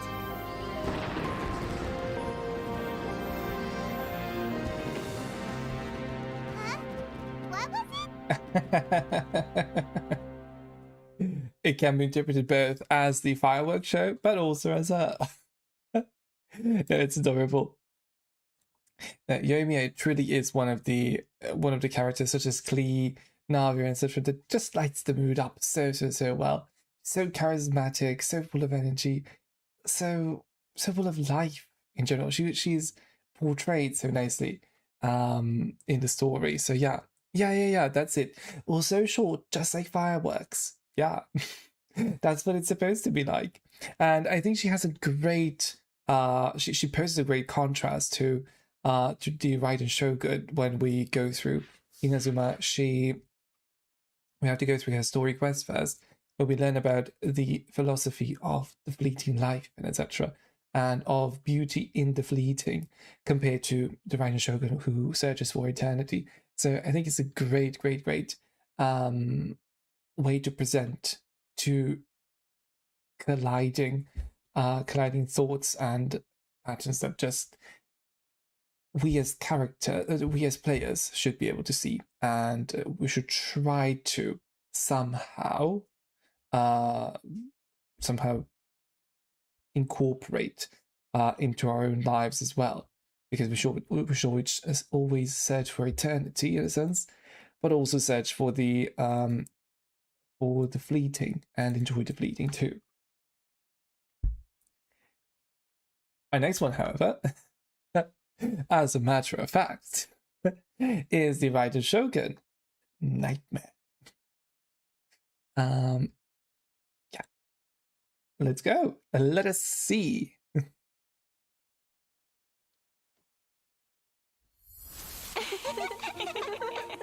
Aww.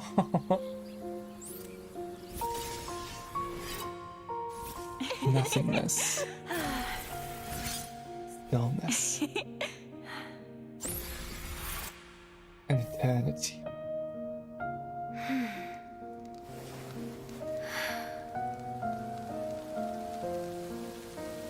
I hate that she had to kill all of her friends. Unalive, I apologize.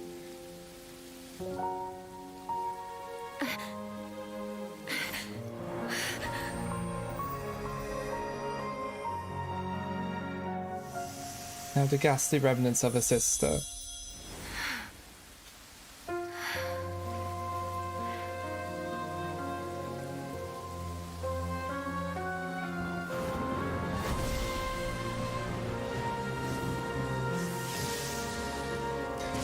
You can feel the pain, you can feel everything, without even a single word.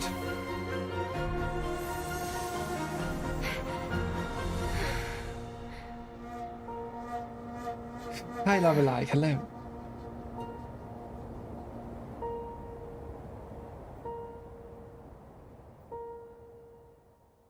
Toma! Paimon! What is this place? The plane of Euthymia. Oh goodness. That was an amazing trailer as well, or the teaser. You can see why it's titled Nightmare, because she loses everything and everyone. My god. Oh, it's fine, Lorelei, no worries. Thank you. Thank you for joining in though. I hope you're doing well today. As you can see, we're just going through the character teasers, and I'm exploring streaming on YouTube as well, so I'm trying new things out. So yeah, we're just going through it, going through the motions. But yeah, so we're going in chronological order. So we've just reached the Rider Shogun, so you haven't really missed that much. I've been very chatty, very, very chatty. So we haven't had a chance to go through that much. Thank you. Yeah, I thought that I should go through all of these. Yeah, the duo stream. Yeah, I thought I should go through all of the teasers and then the demos, as well as the version trailers and whatnot, the animated shorts and etc. Hopefully in these next couple of days, so today, tomorrow, and Monday, because yeah, today specifically teasers, but then we'll manage through it. But yeah, so the idea is to go through all of those just so we can of course get reminded of all of that, and also get ready for Snezhnaya, because the Snezhnaya promo has started, and I would like to react to that in a proper manner. So as soon as they come out, because usually I'm awake when they come out, so I might as well just react to them like in the morning as soon as they come out. So yeah, so I thought I would get this backlog out of the way first. So yeah, but the Rider Shogun, a diva, what can we say? Tragic, beyond measure. So there really isn't much else to add to despite besides the pain, really. So just pain and suffering. So yeah. Now our next one on the list is Sangonomiya Kokomi, The Ocean's Will. Oh, you got a E1 on the release banner. Oh goodness, well done, well done. What have we got her? Okay, 8. 8 that really.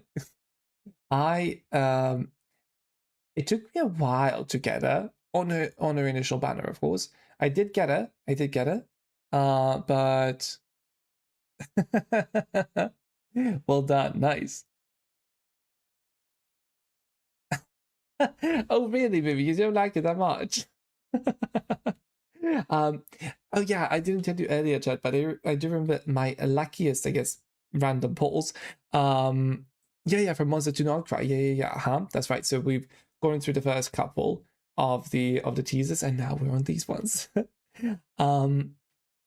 But yeah, so I remember I got Ayaka, and she was like my last poll. I got her as the last character in my 10 poll. And then on the first day of Yoimiya's banner, I said like, okay, I might as well do one singular poll. And I got her. So I got like Ayaka and Yoimiya back to back on Pity One. That was my luckiest character poll ever. So so yeah.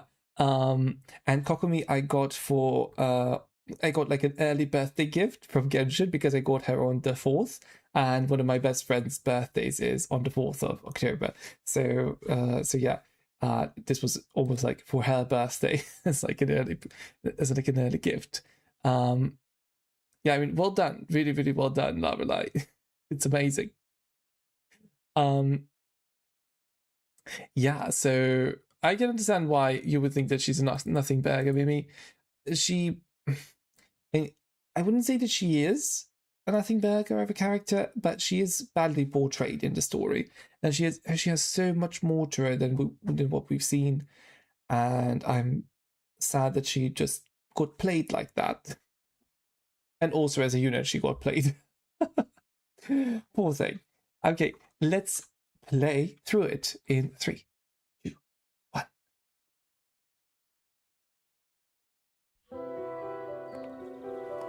Hey, have you heard? She's the new Divine Priestess.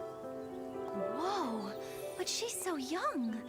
Do you think she can really handle it? Of course she can. Remember, Kokomi, as the Divine Priestess, the whole of Watatsumi Island will be entrusted to you.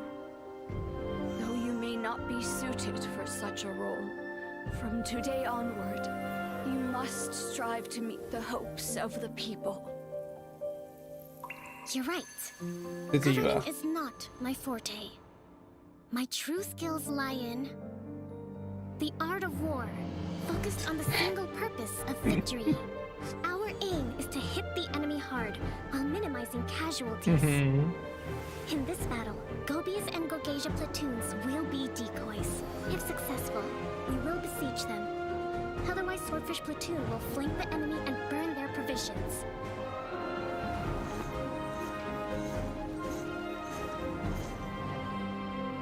Qualified to lead Watatsumi Island? No, I'm far from it. But to lead an army? War Yes. is chaos, and yet I see the method to the madness. The people are unfathomable. How can I know what their hearts desire?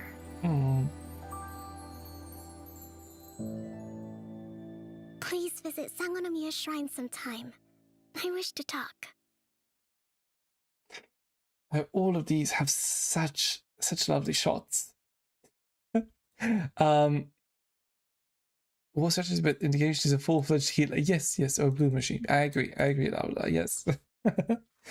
I don't know why they designed her character around healing, like only healing. She could have been a great sub DPS or maybe even main DPS, who knows. They decided not to give her minus 100 crit rate, but okay. Mistakes were made. Yeah, precisely so. It's crazy. She really needs a huge rework now, especially in the modern days of Genshin. I mean, she can still heal a lot, but she isn't really oriented to anything specifically besides healing, and that really kills me, honestly. But okay, oh well. I guess that's her. And also I'm sad that the yes, minus 100% crit rate. Yes, Sandwich. They really didn't want her to become a strong DPS. Pardon me. Buff. Yeah, I agree. Yes. Most definitely. I think that would be great, especially for these current with the current type of gaming that we have in Genshin.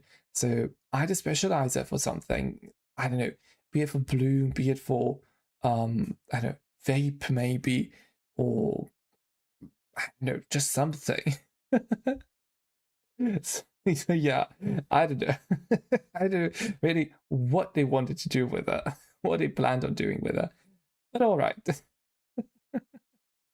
Yes, I mean, maybe that's what they wanted to do. That's what they could have done. But I guess. Also, give me just a second, chat. Because I realized, okay, there's one thing. Yeah, I just have to re-share the link because earlier I shared one link for the YouTube stream, but that one isn't working anymore. So I have to share the other one.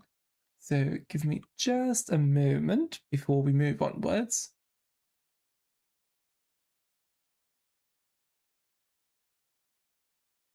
What do you mean, babes? This is the live one, isn't it? Okay, whatever. Okay. And how do I copy the link? Oh, I cannot with this. I really cannot with this. Okay, never mind. Okay, we'll leave it as is for now. Sorry about that. Newbie Farina Kokumi, who drains, she heals. Yeah. I mean, that would be great if she could heal a bit darkish again. Oh goodness. Okay. Well, I mean, it's time for the ads, so I'll fix it up during the break now. Thank you for reminding me. So chat, you didn't have a good short break. Enjoy yourselves, and thank you for sticking around. And hopefully, we'll be back to our wonderful, usual, very bright and light camera in just a wee bit.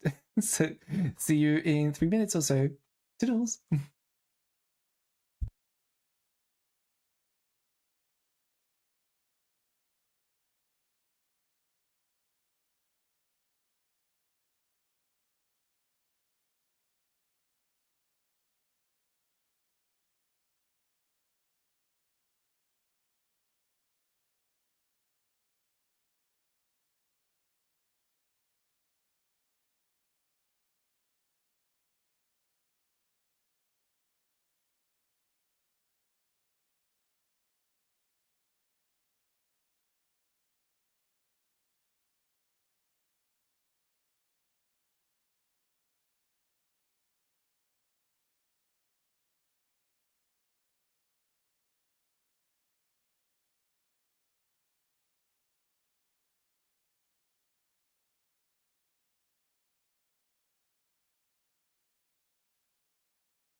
Okay, chat, here we are again.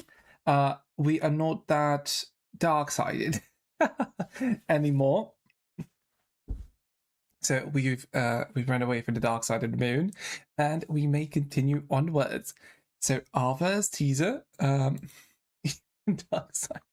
Well, not anymore. Now I'm very good and light-sided? Question mark. I guess. So that's how the show should go. Yeah, let's go ahead. Thank you for me. Thank you. Playing it.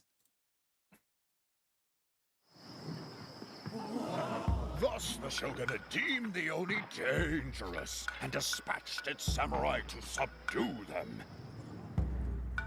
Ah, thank you. Thank you so much. I'll do my best to keep it up. In a fierce battle, the samurai defeated the violent Oni.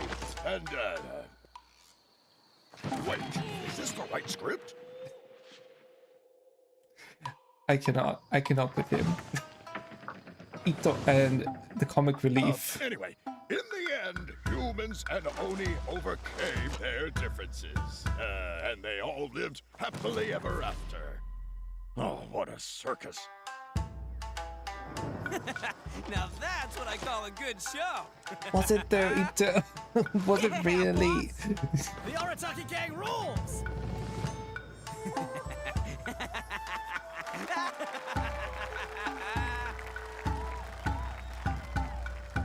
Ah, Toma. My lord, look backstage.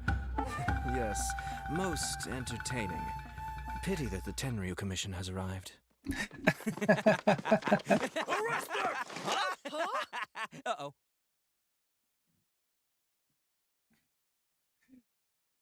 I've forgotten about that. That we had actually heard. I had to speak for the first time over here in this trailer, or in this teaser. My goodness. Also, thank you, HSRIX. I hope you enjoy yourself here, and I hope that the stream will help you with the nihilistic tendencies a wee bit. Hopefully, it'll ease them and appease them. I must say one thing, chat. Ito is. I can't say one of my least favorite characters, but he is a character I personally don't enjoy. Like that much at least. I'm not the gays. I've always been terrified of the gays. But yeah, so Ito is a character that I think is generally loved by the community, and I do see why he would be loved very much. Not cancel. Come on now. And it would be homophobia. It would be auto homophobia. Thank you very much. But yeah, so I personally just don't. I don't think he should be into Kate. I'm joking. No, he's great. He's great, but I just don't like him.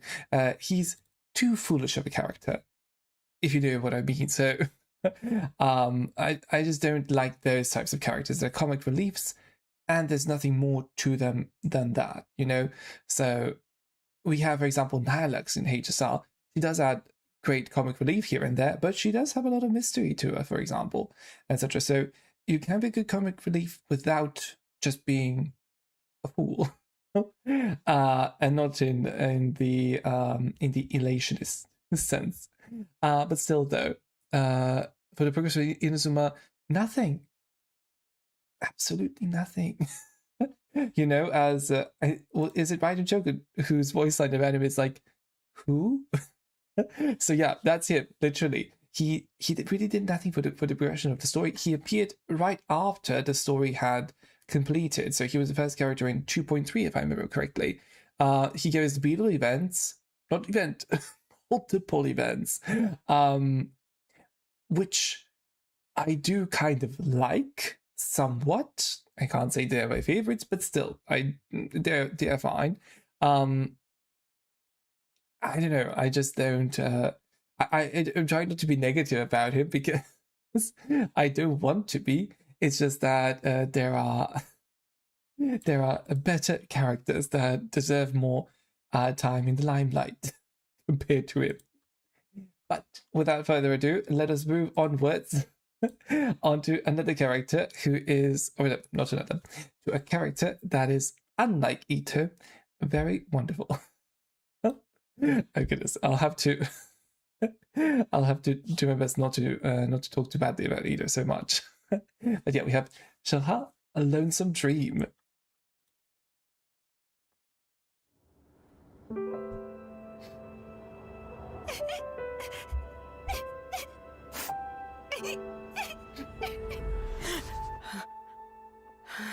Another nightmare.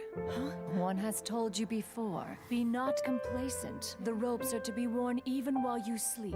Yes, Master.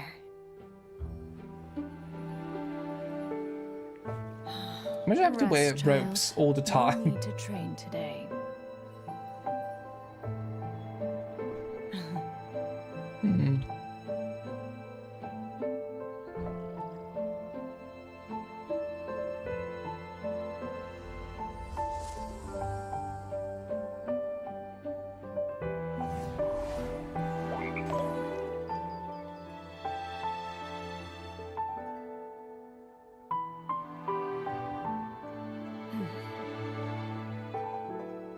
You are a cursed child, and shall never have contact with anyone else.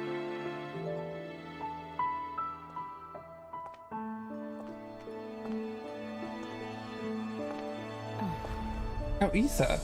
Oh, I forgot he was in the trailer. We offered so many tasty dishes.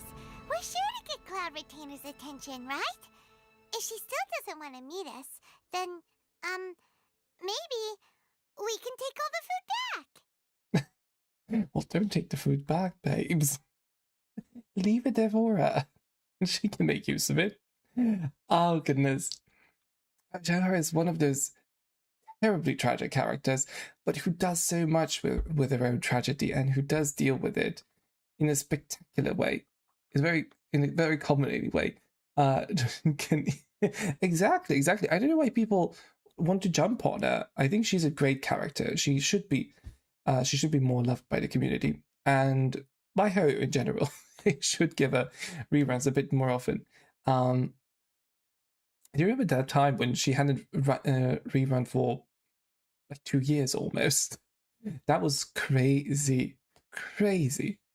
But yeah, I think that her story quest is amazing, and she really does evolve very nicely. We do get that the Lyra opera, or rather the Chinese opera version of her story as well, which is a great addition in both a cultural sense to modern like Chinese culture, and also to revive the Beijing opera, but also just to showcase how wonderful of a character she is and how storytelling can be done through a slightly different medium from, let's say, Venti's bardic stories and etc. So I think her story quest just incorporates so many elements to her, and also her character evolves so greatly throughout it. So I know why people wouldn't like her, and also she's beautiful. Like, that should help out in most cases. But I guess because she wasn't really in any of the meta teams per se at first, that she kind of like fell off as a unit, hence also fell off as a character, because people have to take meta into consideration as well a lot, I guess. But luckily with Skirt, she has kind of made a comeback, which is really nice to see. Yeah, I mean, it was truly. So I can see why as a unit she might have fallen off very quickly, but as a character, I have no idea why people weren't really vibing with her. But oh well. To each their own, I guess. Now, a diva that we had mentioned previously. I think it was Mimi who mentioned that that she liked Yamiko very much, or that she seemed very interesting since she hadn't played through that part of the story. Mother, Gaggy, Diva, Legend, Boots, the house down. So, Yamiko, Kitsune's affections.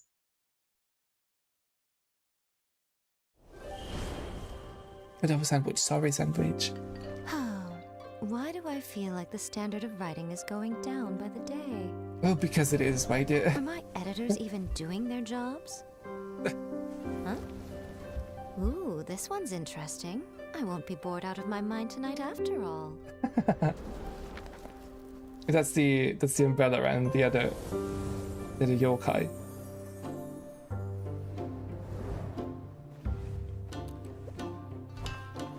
What do you think, Lady Guji? Erika's got some cooking skills, huh?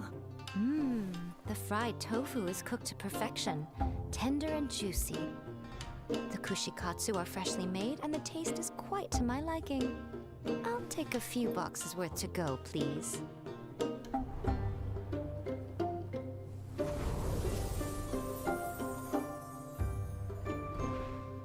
Food and Lady drinks. Guji is this world's best editor, if you ask me. She's a crafty fox who's always playing mind games. Truth be told, Yaemiko is an outstanding shrine maiden. Hey, she's that fox lady I ate ramen with that time. She's the scary lady who forces me to go to work. Horse are you? A few hundred years on, and the little girl that always wanted shoulder rides is all grown up. Aww. The human realm. Aww.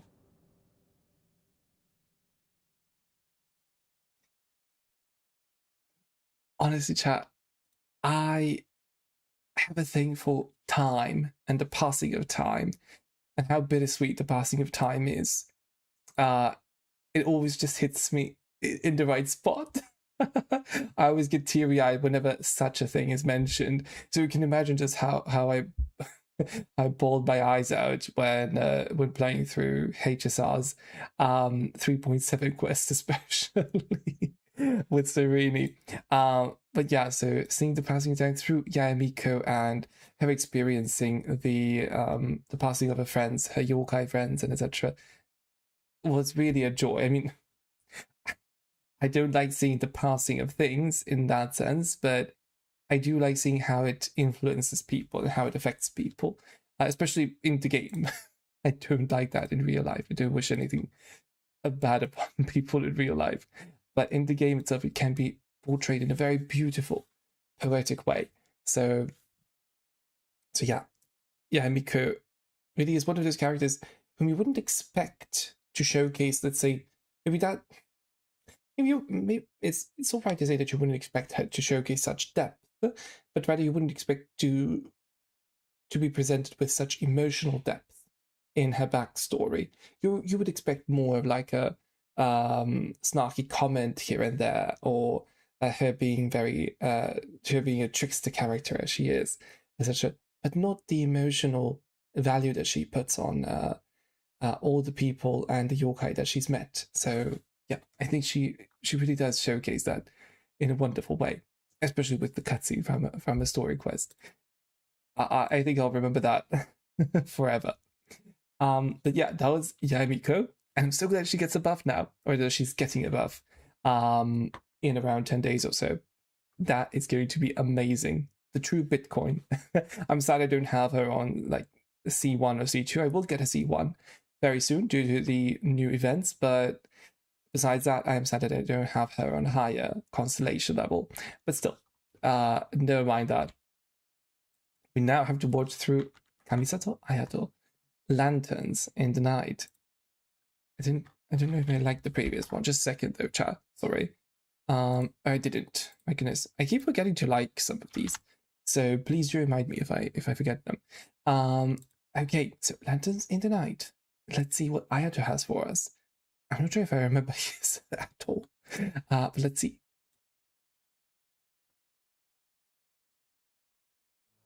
The Kamisato clan is just one of countless families in Inazuma.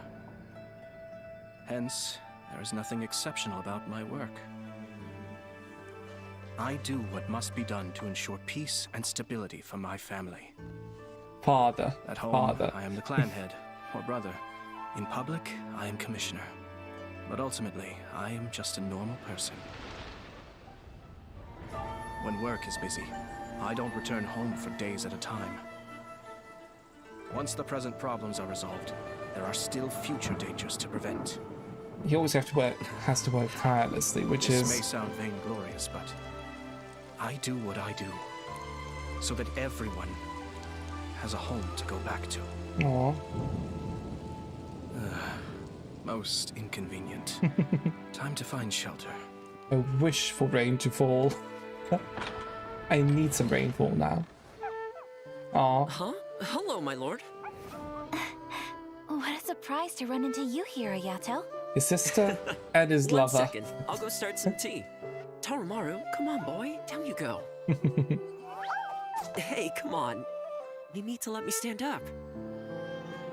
My goodness, you're in high spirits. Thought you'd have a party without me. No, actually, we came here to make some plans for your birthday. My lady. Yeah, sure. As if he hadn't heard that. So that's it.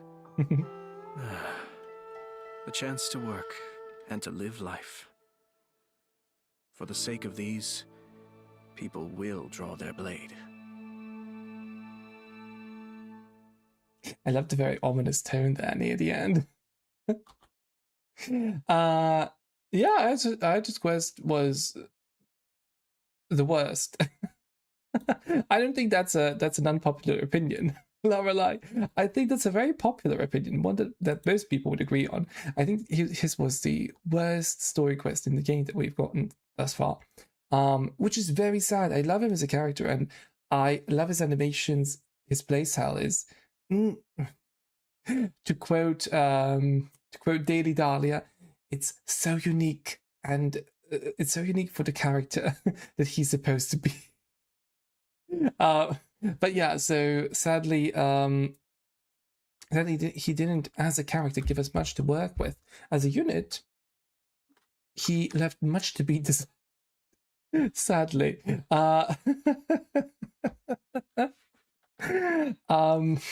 yeah, I don't know. I'm just so sad for what he could have been. I mean, compare his numbers with Neuvillette. You know, he could have been a Neuvillette as character, and he was supposed to be that only with normal attacks. But no, we got Dudukaka, I guess, in terms of damage output. But I do still love him. I tried my best using him up until I got Neuvillette. That's when I kind of gave up. I didn't actually give up then. As soon as I got Escoffier, I put her in my team, and I leveled him. Not leveled him. I leveled his talents from level 9 to level 10. So I triple crowd him, and I thought that I would be able to get something out of his damage in that freeze comp. But no, he was doing around like 20k per hit, and that was, yeah, that was something. With Escoffier, full freeze team, 20k. So I don't think as a unit he has much use. In the story, he sadly didn't have much presence, although we can only imagine how much he did behind the scenes to make sure that everything that we got was portrayed nicely and that we would have a very smooth experience with everything. But I don't know. It's a very big shame that it got portrayed in such a way, or that he got portrayed in such a way. But okay, he needs a buff. I agree. I most definitely agree. Hopefully he gets one for like a freeze comp or something. That'd be cool. I would really love that, for him to be able to be played with Ayaka as well. Be it as him as an on-field character and Ayaka as an off-field like burst DPS, or him as the off-field burst DPS and Ayaka as the on-field. The two of them would be great together. Like, that's a freeze comp if I've ever seen one. But oh well, I guess they just won't give us that. Yeah, he was maybe indubitably so. Yeah, I don't know why. It's like they refuse to buff some characters or to make them more relevant or just to portray them more throughout the quests and stories, you know? So I really don't know why they refuse to do that for characters such as him, because he is a lovely character. Very caring, very responsible, very there when he needs to be. And I guess maybe that kind of answers the question. he doesn't require, or the story doesn't require his presence, hence he won't be present. When he is required there, he will be present. So yeah, hopefully they make him, hopefully they make his presence required at some point soon. But chatter aside, yeah, go ahead, Lorelei. We'll wait, wait a wee bit. Yeah, I agree. Yeah, it would be great if we could play through some of the politics and whatnot with him as the main character, as someone like Traveler, for example. You know, with all of the monologues and the court rulings and the court debates that we had in Fontaine. If we could do that with him, that would be great. That would really give a bit more depth. Not a bit more depth, but at least that would give us more presence in his character, so we could see what he usually does. Yeah. Exactly. I agree. Yeah. Yeah, I think that's also one of my biggest gripes with Mavuika. I love her to bits. I think she's amazing. I love everything about her. However, her character development was mostly done off screen, which is something that I don't appreciate too much, though. So her character development wasn't really showcased, let's say, throughout the story, because she doesn't let it show. So that's also very successful writing. She doesn't let that show, and we can't see her character development, for example. So I think her story writing and her character writing was pretty good overall. It's just that it's not something that's very agreeable with us as readers, or rather as players in this case. So yeah, there are things that the story could be more obvious in terms of presentation, but still, we'll get to those problems as we go through the characters. I don't want to skip ahead to Mavuika right now. Also, you know what, chat? We'll go through all of the teasers right now, I think. Or no?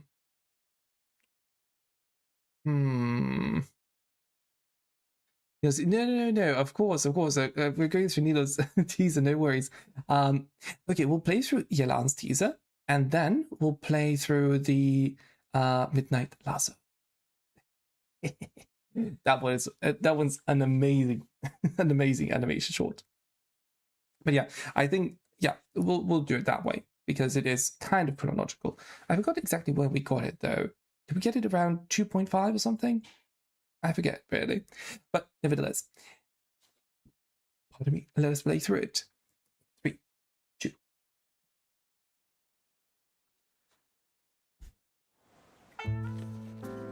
Please, have mercy. We've told you everything we know. Scram, it's not you I'm interested in. By now, she'll be preoccupied with the treasure hoarders. Mm-hmm. There's a lot to untangle with that group. They should keep her off our trail for a good week or two. If only you do. The chasm and the hoarders to deal with. There's no way she can keep tabs on us too. We'll have ample time to. Oh, she can do it all. Sadly for you, at least. Who's there? Where am I? How did I? Look at it. This Sorry. Is like. I know this isn't the farewell party you were hoping for. You? What are you doing here? My intelligence network doesn't stop operating just because I leave the city. I know all about the little games you've been playing. Oh. I'm afraid the fact that I'm back means my patience has run out. And Oh, the your diva. luck along with it.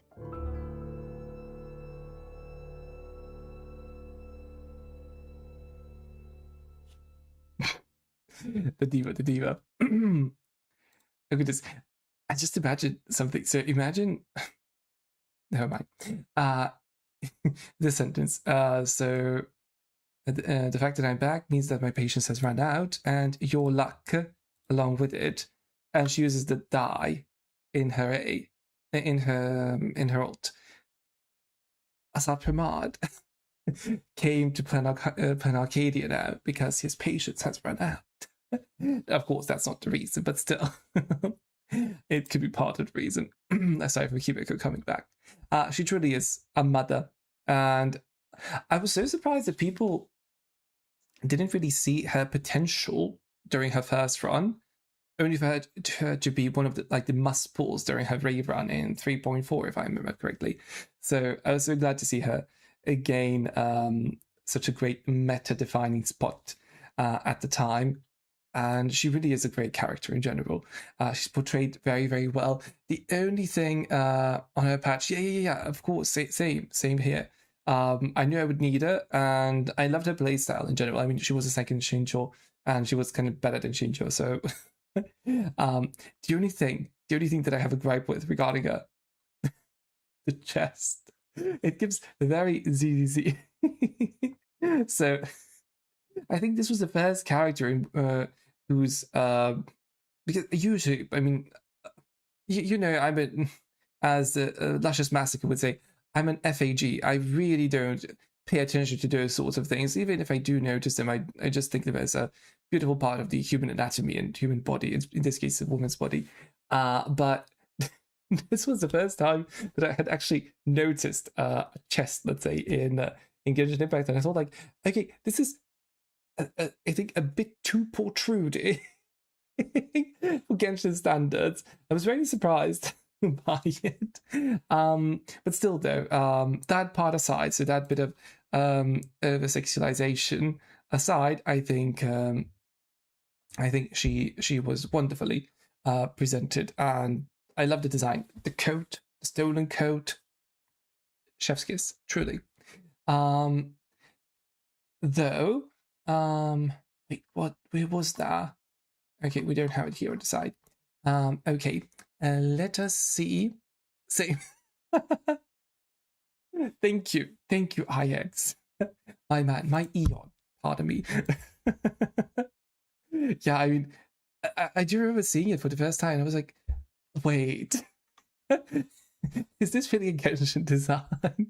Because I personally had not paid attention to any of such things previously, so it was very surprising for me. So yeah, but that aside, though, we have something very, very nihilistic waiting for us over here.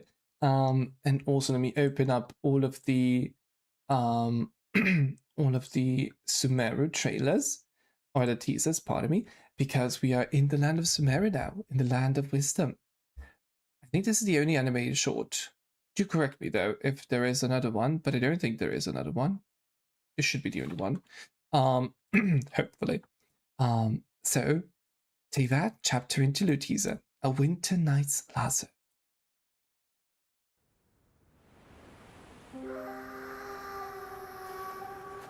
Could have been a song the first time that we heard it. And Rosaline's moth, my goodness.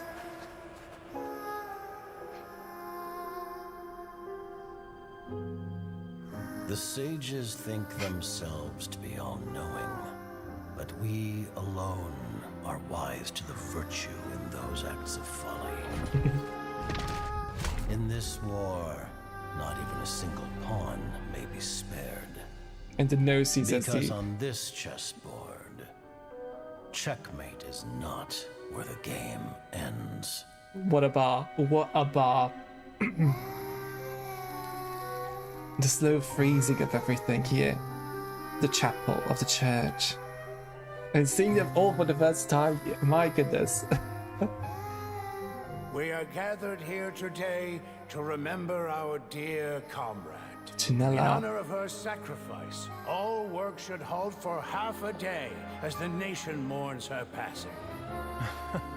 Merely half a day? Greater. People say the Northland Bank's true currencies are blood and tears. But Mayor, even speaking as a banker, that sounds a little unconscionable. The dark Baishu. Rosaline died in a foreign land. But you heartless businessmen and dignitaries, always with a convenient excuse to remain in the comfort of your homeland. Diva. You couldn't hope to understand. So why don't you keep your mouths shut? We don't want to make the children cry. Hey, come on now. My goodness. Even I don't think this is the right time or place for a fight. Alikino, the diva, and Snezhnaya. Risible. She said the Though thing! her methods tarnished her honor, Loafalta's sacrifice is a great pity. Her loss shall not hinder our progress. What? Loafalta's? What of Scaramouche and the Gnosis from Inazuma?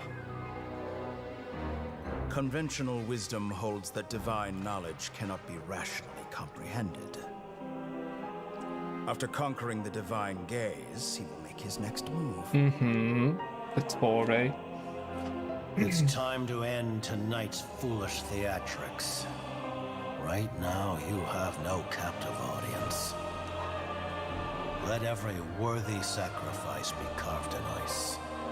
With this nation, endure for all time.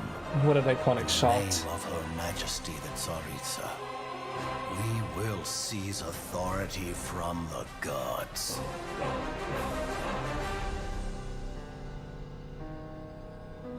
This is the Northern Lights. Absolute peace. Such is the gift from the Tsaritsa. Such is Her Majesty's benevolence. Will we ever see this frozen church, maybe? Now you rest in this coffin, encased in layer upon layer of ice. Yeah, but Rosaline, I promise you, your final resting place will be the entirety of the old world.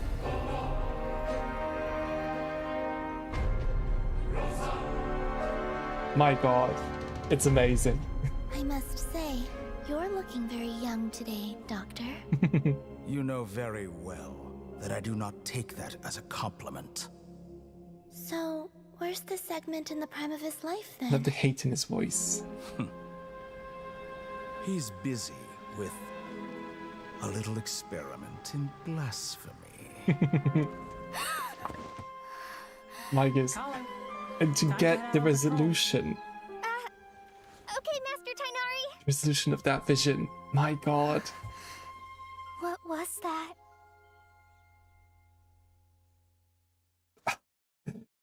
A wondrous trailer. Generational, truly. You know, like, no words, no notes, no nothing. Like, it was so amazing. Yeah. As for you, Sandwich, this is after Signora had died, so she was, as you can see, buried over here in layers and layers upon ice of ice. Also, this chessboard. I remember when I think it was Ashikai that first posted a video about it, of how it was supposed to be one of the it was supposed to be a game of that grandmaster, like chess grandmaster, and an AI, and of course the fools were playing on the side of the humans, while the AI were the Gnosis, hence the Archons, hence the Holy Principles, and etc. Which, with current knowledge, makes a lot more sense. Okay, yeah, sorry. Sorry, that was a spoiler for you, Sandwich. Yep, yeah. Look forward to that if you don't like it. But yeah, my goodness, this was a truly spectacular trailer. I remember seeing it for the first time. I'd watched it tens of times when it came out, all possible reactions, analyses, and etc. Seeing Alikino for the first time, Columbina, the two of them stood out to me very, very much. Polonia as well here with Snezhnaya. Like, my goodness, such an amazing trailer. And to have all of them standing here atop her grave, atop her coffin, my goodness. And you are playing mind games. Yes, exactly. Thank you. Yes. So maybe she doesn't die. You know. Yeah. Do with that what you will. But also, chat, I would really love it for us to see this church, this frozen church, palace, whatever it is. I would say church probably. But yeah, I would like to see it in Snezhnaya when we go there. That would be a great touch for us to see it. And to see the coffin over here. Also, Piero said something, not Piero, the captain said something very interesting. He said, Lowenwalter's sacrifice? There was one, but I think that's the... I would not like to say the name because I think I'll butcher it and I don't remember it properly, but that should be the Tsarisa's palace. Zaponitsky or something like that palace. So we did see that, I think, but I think this is a separate thing. Though I might be entirely wrong, though, so don't take my word for it. My memory of some of these things is very iffy. But also, Lowenwalter's sacrifice? Lowenwalter. What are you on about, Capitano? So I just have to Google that for a second. Genshin Impact. Lowenwalter. Fair lady. Yeah, okay. Ah, that was her last name. Oh goodness, I'd forgotten about that. Okay, my goodness. Okay, never mind. It makes sense. Rosalie, okay. Kuchka Lowenwalter. I see. I know how, I see how I've forgotten about that because it isn't mentioned that much. But still though. Okay. So, how long does it take? You should be able to finish it by August, yeah. Yeah, I mean, if you don't take your time necessarily, if you go through it at a nice pace, you should be able to play it through it by August. So, and the new patch, yeah, the Snezhnaya should start mid-August. So I think you have enough time for it. Yeah, we almost have 2 months, around 2 months or so. Yeah, I don't think you have to worry about a single thing. Sandwich. Okay, now to go to the only standard character that I actually pulled for. Tighnari. I remember him coming out and I told my I told a friend of mine, like, okay, I have to pull for him. He looks so great. He looks like a walking bazaar. So I really did have to pull for him upon seeing him. So Tighnari, when all is said.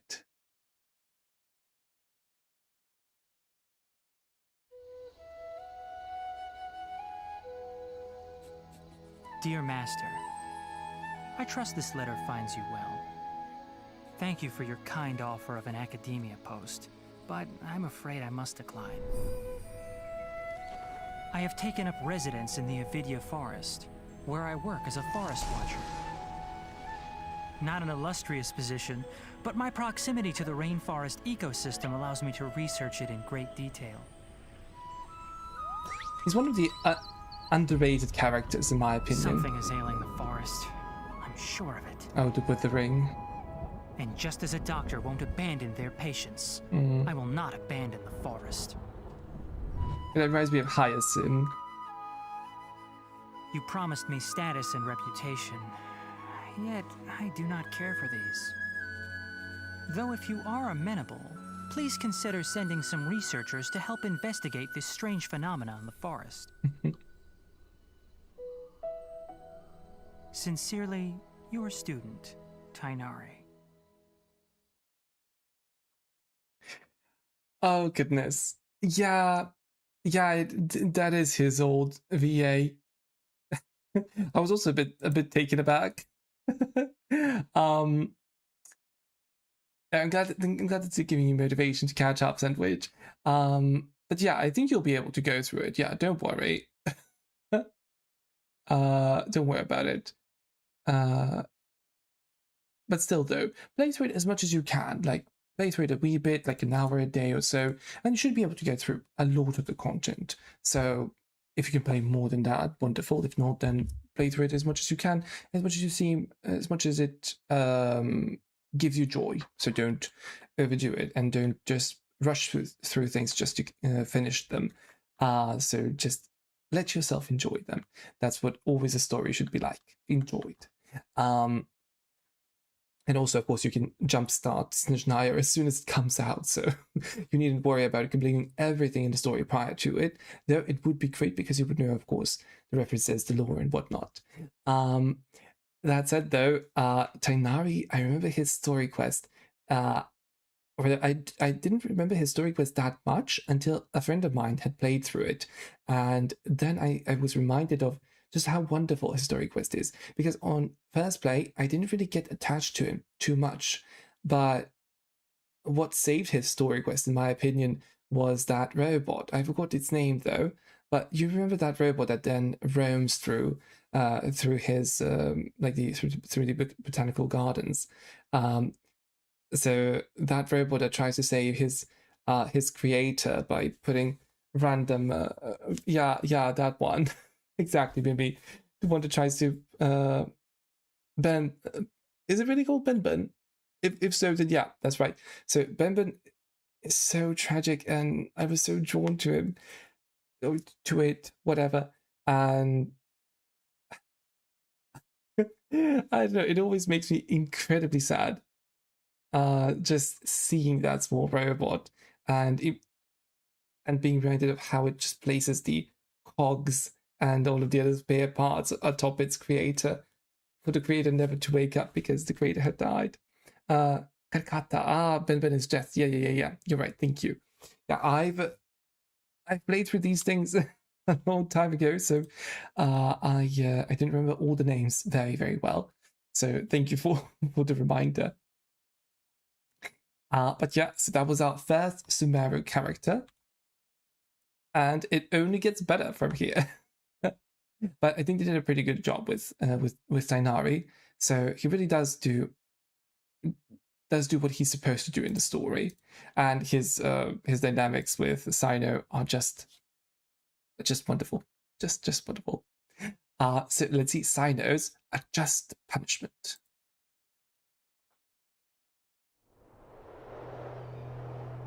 Then it's agreed.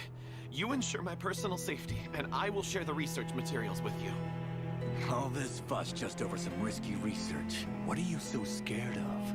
Listen, you don't understand. The Academia makes no compromises. To ensure that knowledge is used correctly, they have dedicated officers to keep tabs on all the scholars. They call them Matra. And their leader, the General Mahamatra, is the most fearsome among them. Well, he has to be. Once he has you in his sights, he won't stop until he's hunted you down. Cut it out. You're giving me the creeps with your ghost stories. Found you. Sadly, it's not a ghost story, babes. It's very much alive. A kid? Oh no! That's him!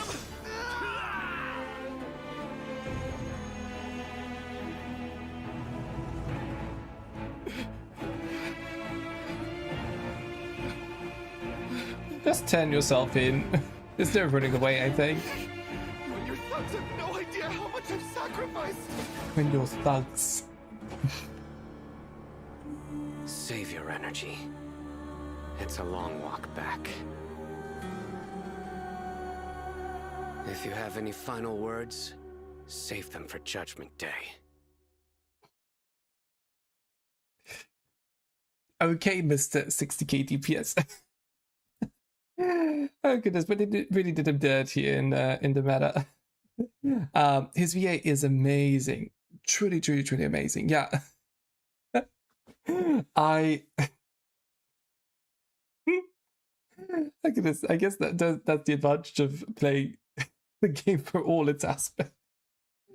My goodness. But yeah, so in the story, he is so fierce, so wonderfully presented as the jackal who just hunts his prey down and wears them out. But in terms of gameplay, while his animations are lovely, and I'm glad that he's got a buff now, that he will be able to compete with the new meta, the new stellar meta.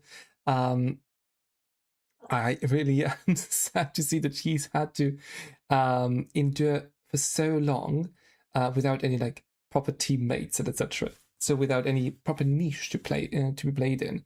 I mean, he was played in Hyperbloom, but then we all know what happened with most of those Dendro teams like that.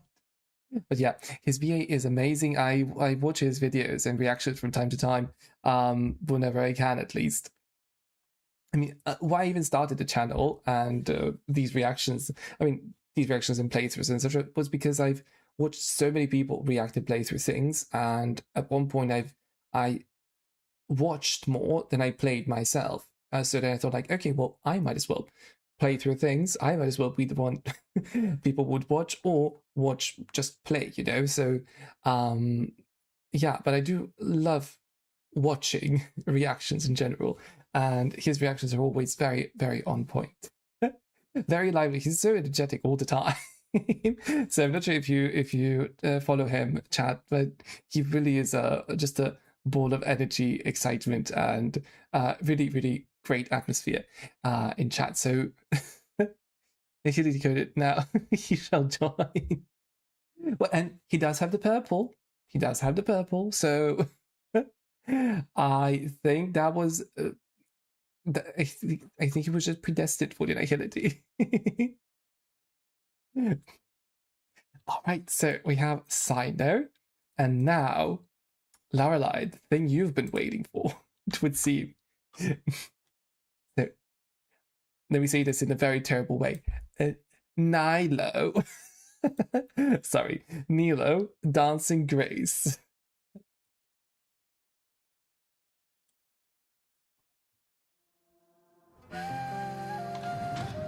To me, Zubair Theater is a home away from home.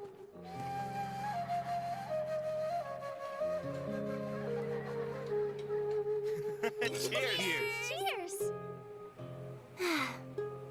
How are the props? I did some fixes and touch-ups. Oh, they were great. Thank you so much, Miss Nadia. She's so pleasant always to It's listen over. to and to watch. Now I don't have to hear Mr. Zubair yelling at me every day. Oh, he's just a worrywart is all. Don't lose heart. Everyone loved your performance. She's so understanding towards everyone. Hey, get back here, Buster! Suave. Aw, here you are. Who's a good doggy, huh? Aw, come here. Aw. Have you been eating some extra treats? I can barely lift you anymore. Nilo! Every day spent with the theater is a day full of bliss. It's your movement. You're still not getting it. Alright, okay. He ate that, truly. And the dog did too. We're done.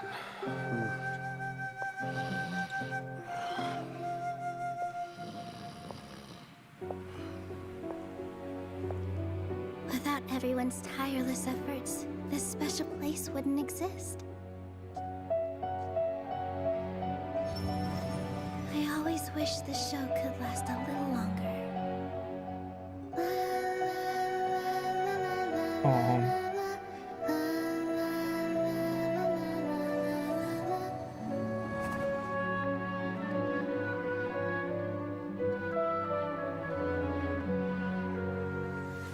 Thank you for coming to watch our performance.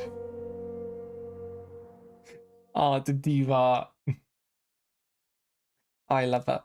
I mean, I don't have much to say about her as a character per se, but she's just so pleasant. The singing is lovely, and I love her performances throughout everything. And yes, the OST is just amazing.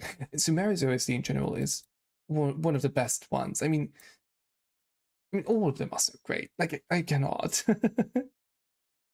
Yeah, I mean, in the question, really did. She really did do what needed to be done at that point, which is to rebel and to be the voice and the dance and the body the face and everything of the rebellion, to be the one that people would watch out for and see and also be inspired. She really did serve as inspiration. Yes, I agree. Yes, same Lorelei. She really is the dancing diva of Texas. Or Samara, rather.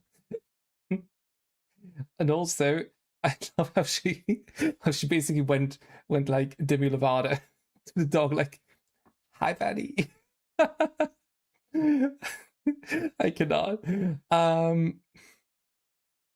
Thanks for dancing. Yeah. I agree. Yes. No, I mean, seriously, I was so glad that they were able to stick it to the academia over there back in the day, and to show them that there is more worth to life than just, let's say, the academia itself. Study should not be limited to that. Study should be unlimited, because that's how it encompasses life better. But okay, there we are then. Now, one of my personal favorites, chat, one that I've been looking forward to so much, and one that I always cry at the thought of, which is Nahida. Happy birthday. She wants all of her to last longer because she doesn't want her or her people to be oppressed in any way. Yeah, I agree. Yes, only while doing that, while performing, does she not feel the oppression. I completely agree. Thank you. Oh, also, since you mentioned, you said, okay, I'm done. E. There is a content creator on YouTube, and she's called E. Let me see if I can find her over here. I follow her on my other account.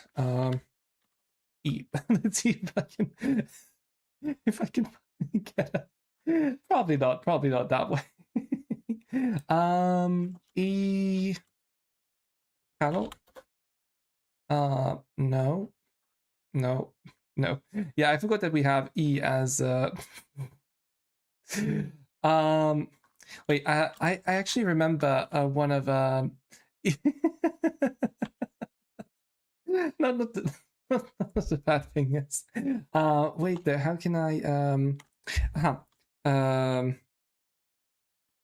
Cozy Games Racist. I think that should help us, yes. Yeah, so we have E, as you can see. That's a channel. Now, I haven't watched many other videos per se. I have watched some of her queer stuff from the past. I haven't watched many of the newer videos. She does have some HSR content as well. I think it was only maybe like 2 or 3 videos or something, but they are fine. But since you mentioned that, the oppression and everything, it reminded me of her newest videos. This one being like, the hatred for cozy games is racist, actually, and why queer identity is meaningless under fascism, or is it, and etc. So I think she oftentimes she does a good job at diving into some of these more queer political topics. As for some like queer analysis here and there, or the analyses.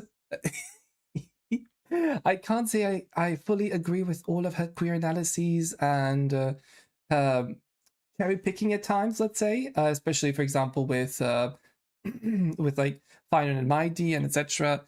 They dragged her through hell and back on Twitter when she uploaded this one, I think, and I was so sad because it seemed as if she had worked very, very hard on it, but yeah. So I shan't comment way too much. So if this seems like your cup of tea, feel free to watch it. But I did watch a couple of videos and they seemed pretty okay. Like nothing too spectacular, but she does have some good points here and there. At least she does offer references, at least in the videos that I had watched. So yeah, maybe I'm wrong in general. So yeah, but E. So Nahida, happy birthday. One of my favorite videos with the teasers in general.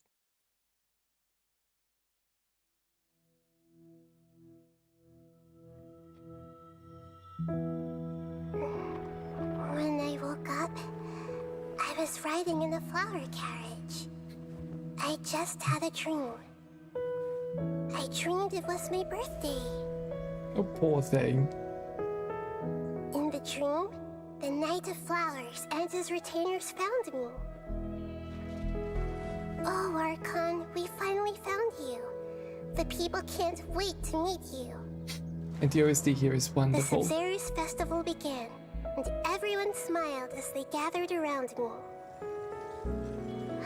Finally, I got back on the carriage and waved goodbye.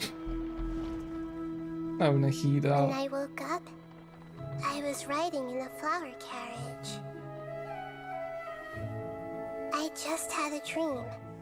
I dreamed it was my birthday. In the dream, the Knight of Flowers We are the and Knight his of Flowers. retainers found me. Oh, Archon, we finally found you. The people can't wait to meet you. The Sub-Zero's festival began, and everyone smiled as they gathered around me. Finally, I got back on the carriage and waved goodbye. I'm glad that we were actually able to give it this during one of those events. When I woke up, I was riding in the flower carriage. I just had a dream. I dreamed it was my birthday. Oh, poor thing. In the dream, the Knight of Flowers and his retainers found me. It took her to the gate, Oh, to the shadow. Ah, yes. Finally found you. The people can't wait to meet you. The Sub-Zero's festival began, and everyone smiled as they gathered around me. Finally, I got back on the carriage and waved goodbye. When I woke up, I was riding in a flower carriage. Oh, Nahida. It was my birthday. Happy birthday, Nahida.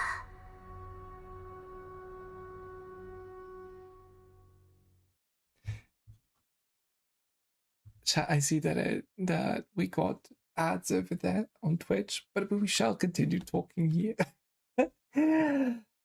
My goodness. Everyone else choppy. Yes, I agree, Lamalai. Oh my goodness, that was...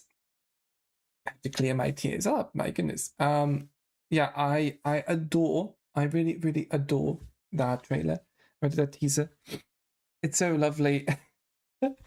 And just thought of her enduring through all of that and her putting her own self into that sort of illusion or dream in which she can see through, in which she can at least mask the reality of what's happening around her, to live in a bit of delusion so she can just endure through all of that. It seems very, very, very cipher coded, you know, when Cypher's dying and when she lies to herself that she can see Aglaya and Treeby once again. And in this case, it's very similar to what she does. The moon always does a lie to one another. To one another. The moon does always lie and present illusions. And it allows us to delude ourselves. To jump those ordeals. Yes, we need to jump them, honestly. I don't know. I mean, I hope all of them have been rid of. I think we got rid of all of them. All of the oldies that really did take part in torturing, basically, Nahida. So I am glad that we don't have to deal with them. Hopefully, at least. But the fact that even the description says, when I woke up, I was riding in a flower carriage, it just continues. I mean, it just continues her torment. And if I remember correctly, the Sub-Zero Festival is canonically around October. My birthday is in October, though it's a bit before Nahida's birthday, but still. My goodness. Yeah. Nahida, we're coming. Literally. My God. Okay, we'll wait for everyone to come back so we can watch Wanderers trailer. But I hope that you're enjoying yourselves so far, chat. just having a good time. Also, like that ending over there. Now, of course, with HSR, we can see that basically she was drawn into the shadow of IX almost. It was very, very Acheron coded, at least in terms of colors. So I'm not sure if I've told you that. I probably have, but there is this YouTube channel. I think I always forget the name.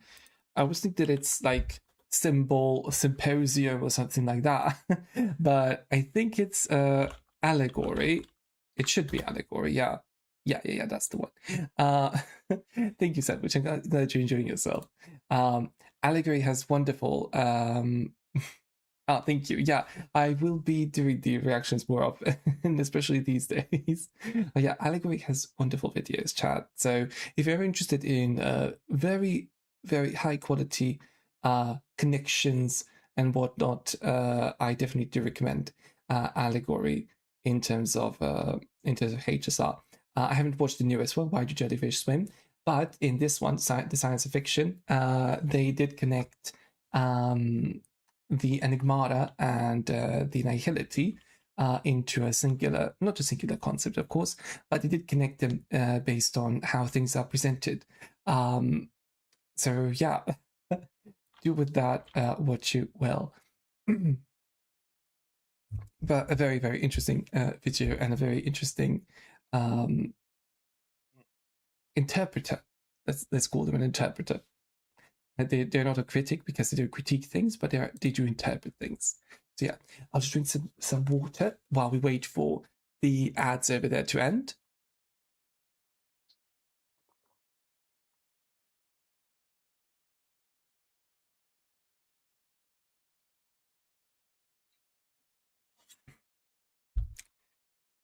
And they should be ended, I think. Let us see. Okay.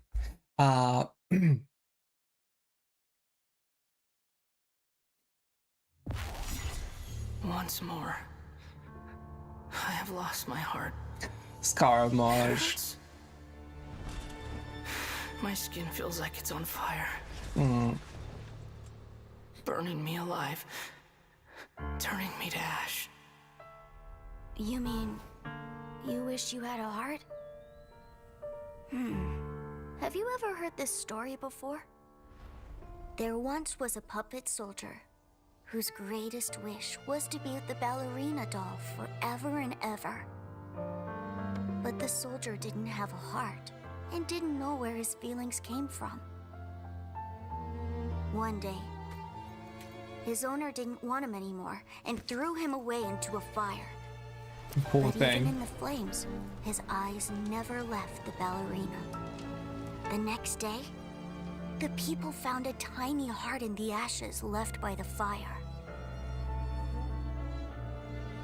Probably ashes in the shape of a heart. No. But that's not a real heart. Oh, Scaramouche. But what if hearts can be born from ashes?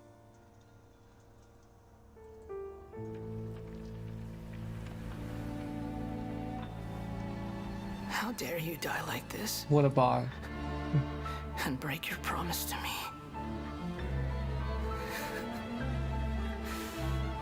What a joke. It's just ashes. Nothing left but ashes.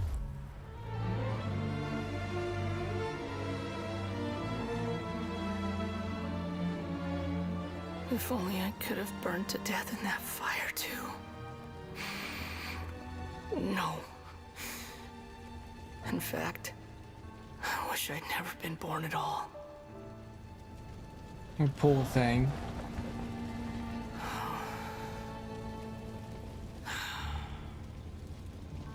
Never been born at all. Is that really all you wish for?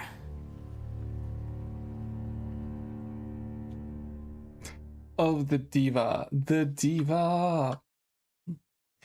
Wonder is one of those characters who has such a tragic backstory.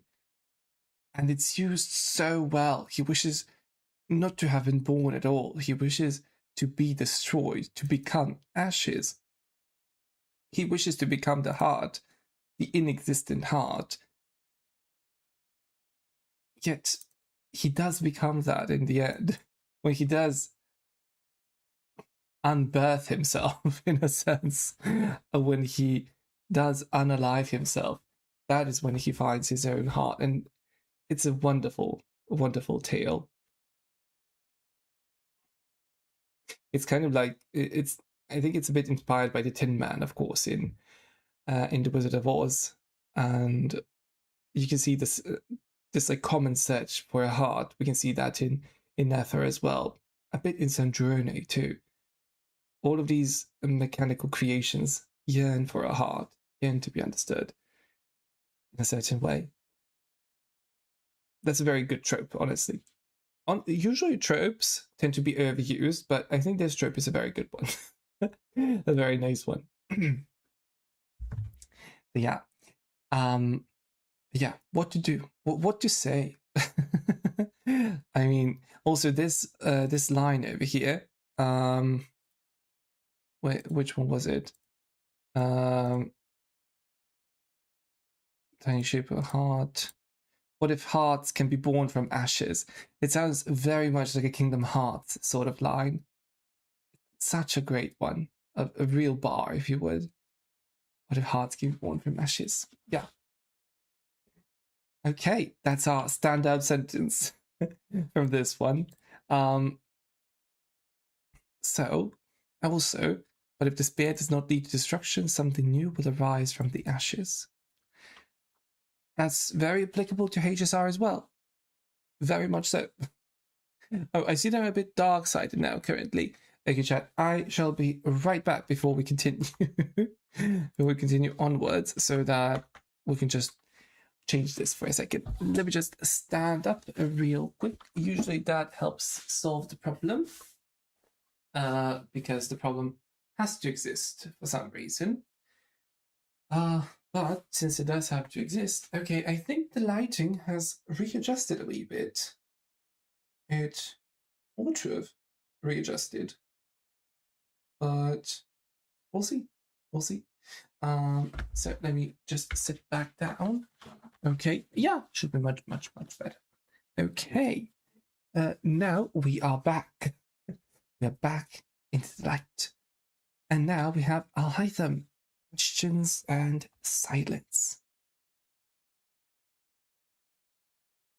Oh, we're so back.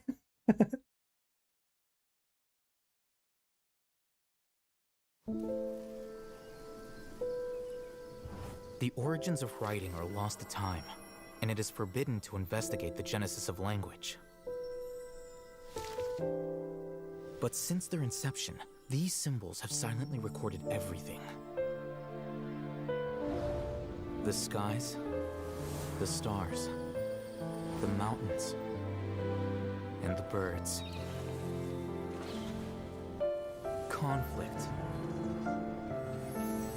Peace. Aw, Nahida. And people from all walks of life. Words are strung together and edited, history made, and archived for posterity. The scribe records not only the truth, but the questions it leaves unanswered. Many of them will remain unanswered forever. So ST, my goodness. The profoundest eternal questions are met only with a boundless and eternal silence.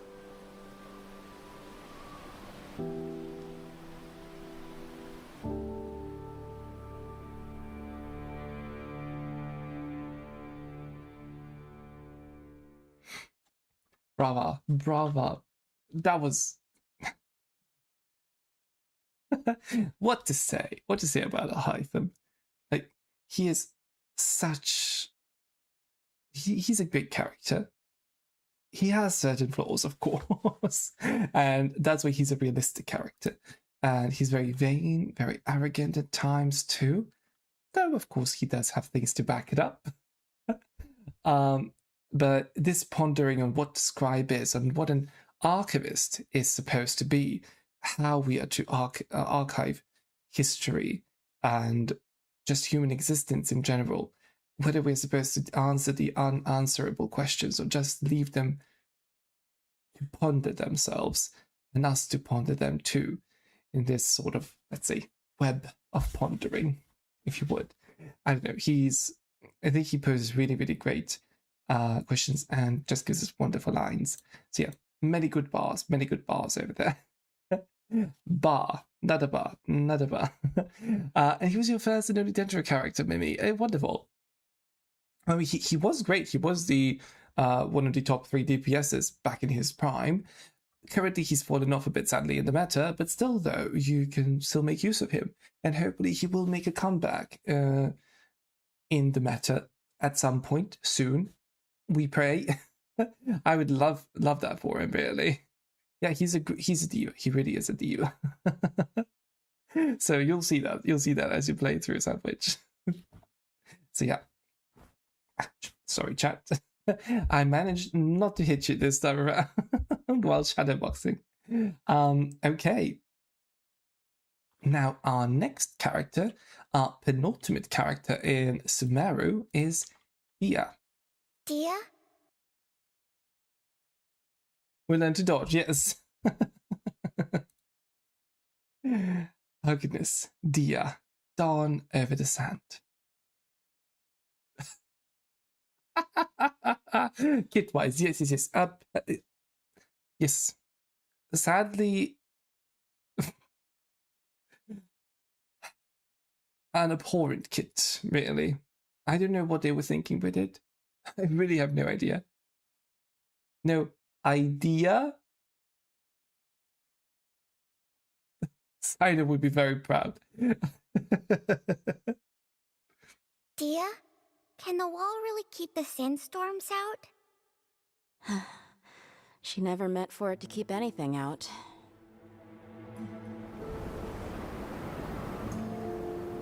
But the walls are not for the sandstorms. Don't you think Sumeru City's a bit far, Dia? She'll get homesick. Besides, who knows how the people in the rainforest will treat her?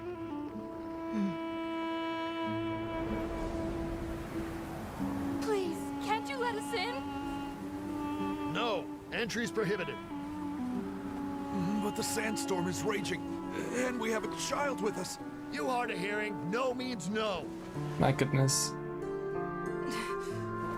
Come on. This way, quick. It's going to USA and Mexico. Easy now. Watch your step.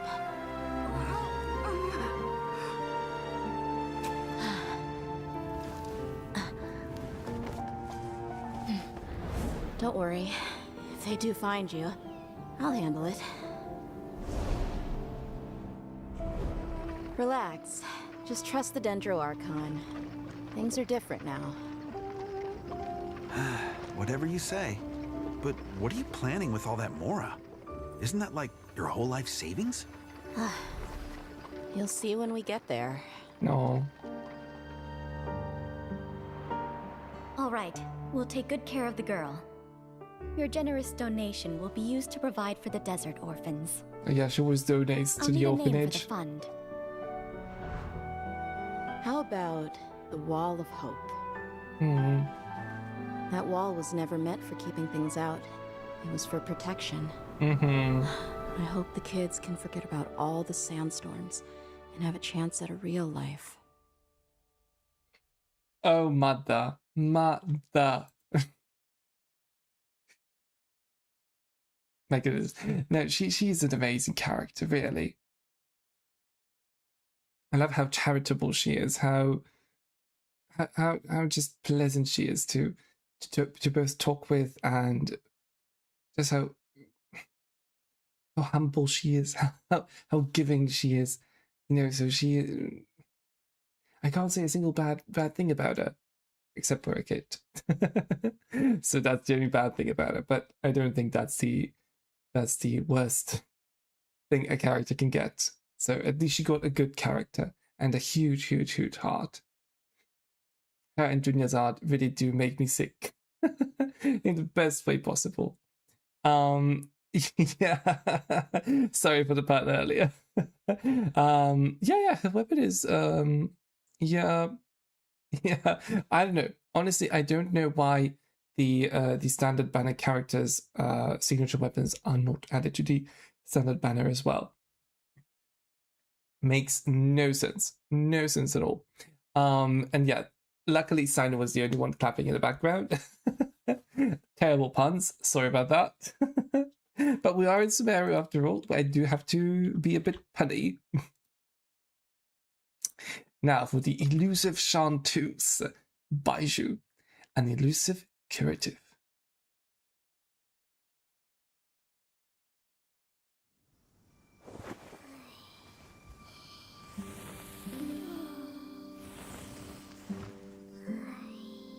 Prepare 10 parts of violet grass and 3 of starconch shells. Mash them together with some fresh glazed lilies, filter with gauze, and consume the resulting herbal brew. Oh? Does something about this prescription displease you? Oh, not at all. I have complete confidence in your prescriptions. They work every time. It's just that this prescription is for a pair of siblings based in Mondstadt. Mondstadt?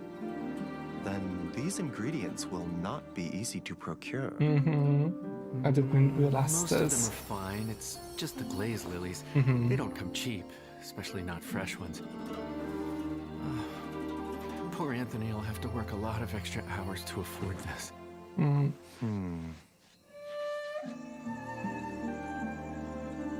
This new prescription, though not as fast-acting, will allow gradual recovery and buildup of strength, making it well-suited to someone who's been suffering from a long illness. The needed ingredients can also be found around Mondstadt. Wait, dendro-processed berries? But, Strange afflictions require stranger remedies, no? I have another backup solution. You'll need to boil some frog skins and lizard tails before adding a few drops of Chongsheng's venom. This one will be fine.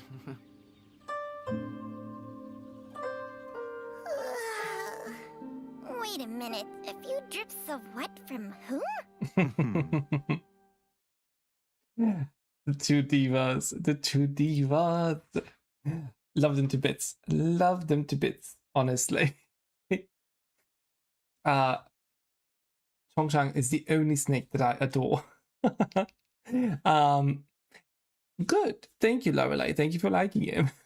His story was wonderful. Didn't remember much of it, but I remember it being wonderful.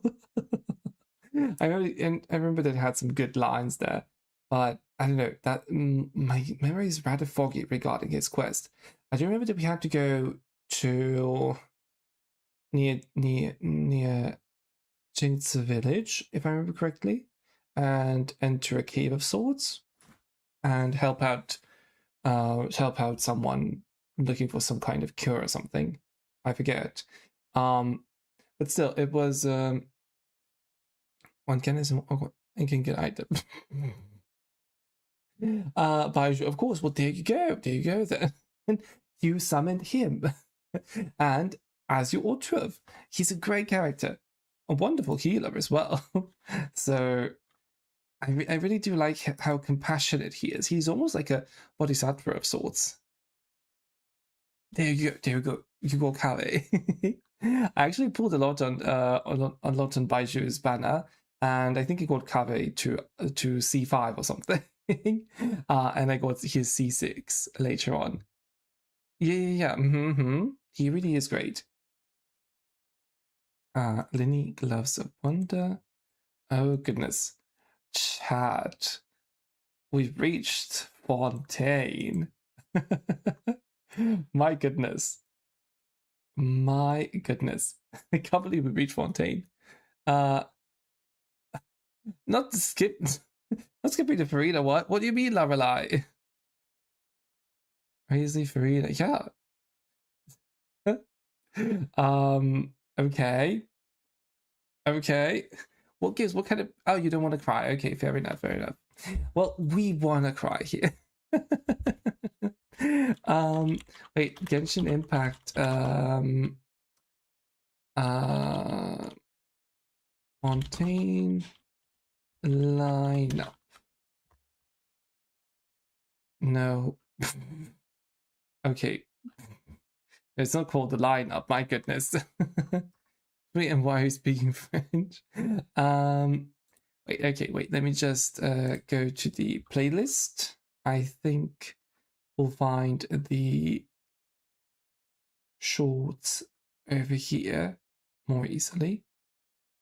Mayhaps. Because we need that video, you know, the one that showcases all of the upcoming characters. Since we are going through those as well today, where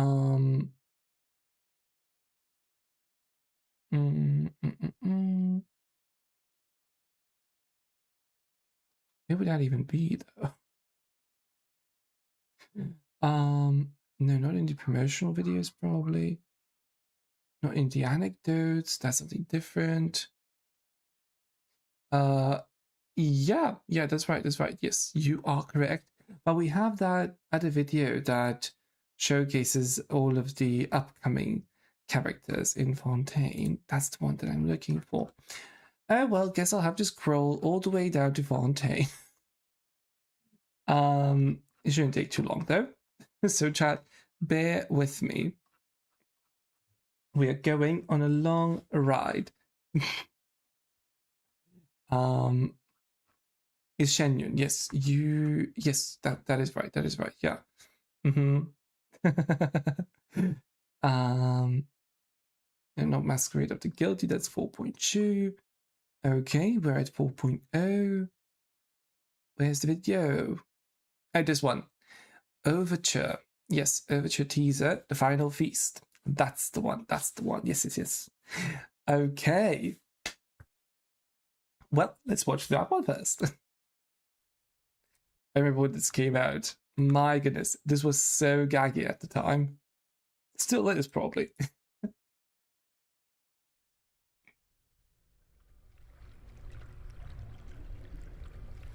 My mission.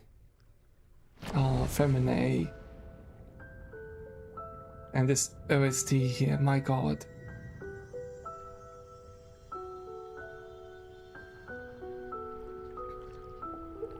The original sin is the fairest.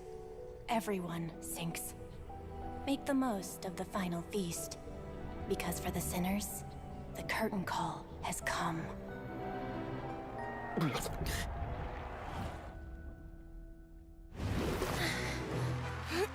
Ladies Our and first gentlemen, diva. she did it! Both of Seeing them. is believing, my friends. This has been Linny and Lynette's magic show. They're so adorable. The essence of magic is getting people to believe a lie. And the most important part of this is what people see. Sabrina truly was magical. No, People yeah. don't realize how much they expect their eyes to tell them the truth. Come on, Mary What you Poppins. see is not real. It's all a show. I remember when people thought that Weasley was blind because of this. Controlled. Controlled how? By choosing the right time, the right place, and the right people. Diva. Whoever controls these three controls everything. But keep your eyes peeled, and you might be able to turn things to your advantage.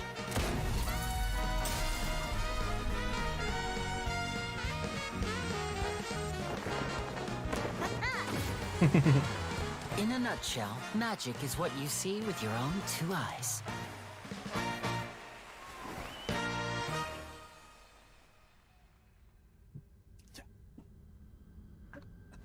Very fun.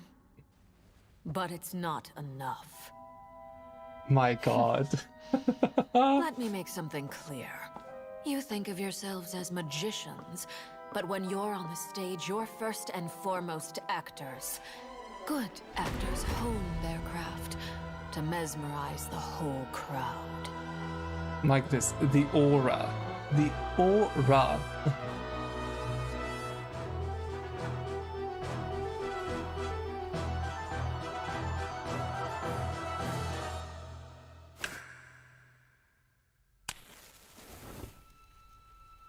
My goodness, chills. I still get the chills with this. Boring. I mean, why do I even bother? When are we going to finally see a real twist for once? Please refrain from levity in the court. This trial is far from over.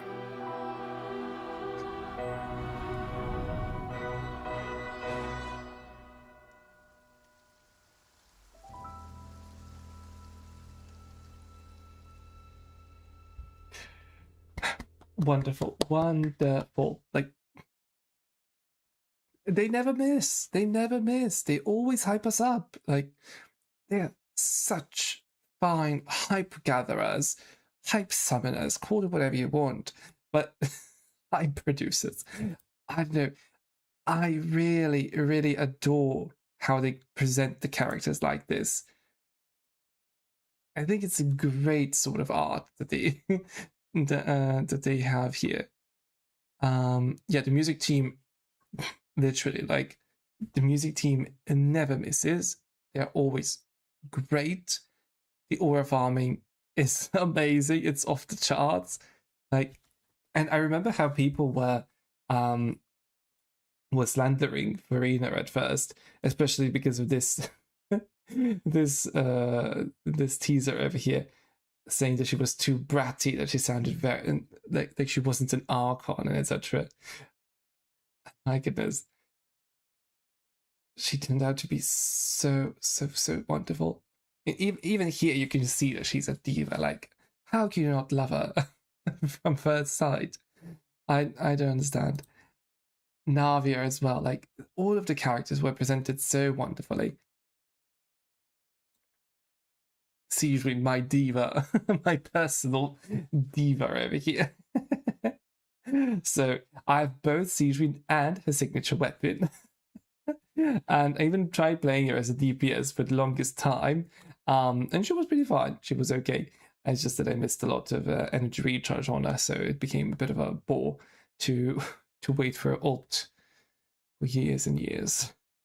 But still, my goodness, I love Fontaine in general.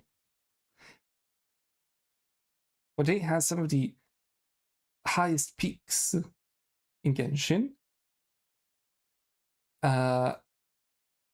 However, one thing I can never forgive in Fontaine is the prison, whether the fortress of Meripede. My goodness, that's one thing that I can never forgive. Even though it was interesting to experience that sort of environment, it could have been done in a much more succinct way. It could have still given us a similar experience, but also made it much shorter. But oh well, alas, what can one do? But yeah, that was a wonderful teaser, really. I really enjoyed it. Back then and now. Now, chat, we have our first character in Fontaine, Lyney, Gloves of Wonder. People yearn to transcend the mundane world. That which is mysterious captivates us all. So, did you have a good look? Yep. The hat's definitely empty. Mm-hmm. Whoa! Amazing! How did you do that? Love this cat of his. In the space of a short performance, a magician must shatter the barrier between reality and fantasy, giving the audience a glimpse of the extraordinary. Oi, this isn't what I ordered. I clearly asked for a cider. Hey, you asked for a glass of our finest wine. Maybe you've had enough. Oh, yeah, right. You think I don't know what I ordered? There. How about you take Another look at your drink. Yeah, that's the stuff. The sweet smell of apples. What the? I swear I was just holding it. I bet you're just drunk. In the eyes of most people, magic tricks are like miracles.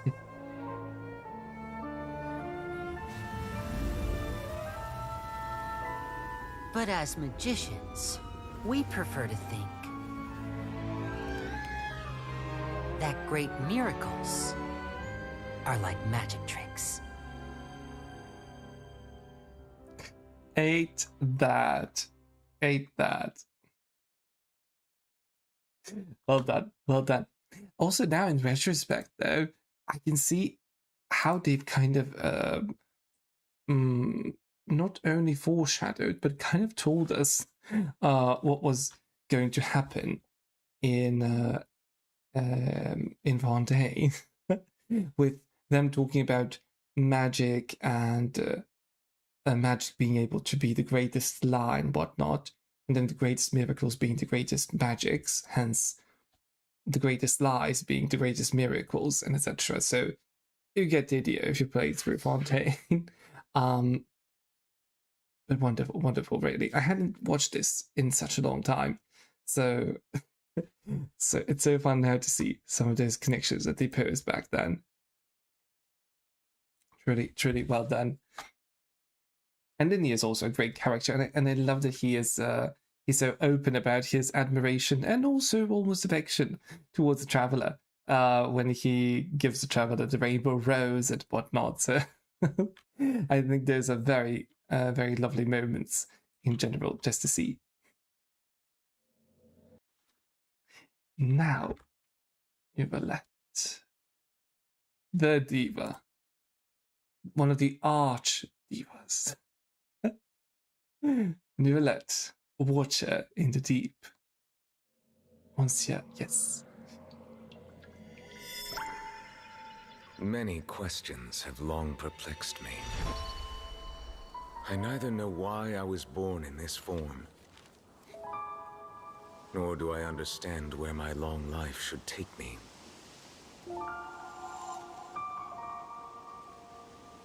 It's as if there's something I've forgotten since the very beginning.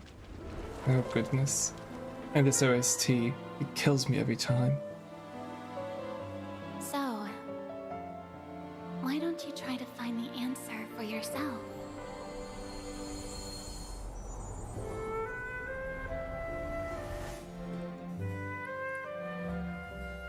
Monsieur Novelette, the next trial is about to begin. Thank you for the reminder. It's not like you to zone out, Monsieur Novelette. I recalled some things from my past. Events from a very long time ago. Our favorite dragon.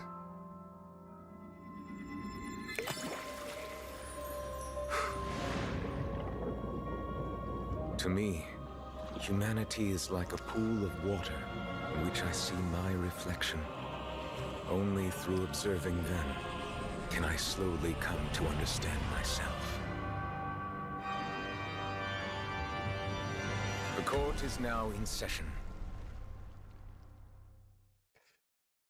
My goodness. Still to this day, one of the most amazing character teasers. No, that... I love it when they focus on the characters themselves and their philosophies.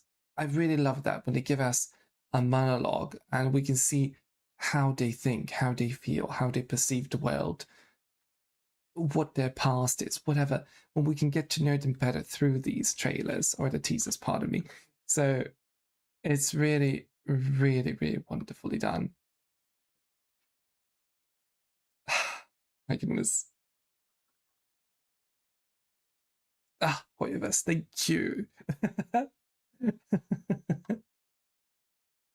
Yes, I mean, both maybe and Sandwich, I completely agree with Thirst.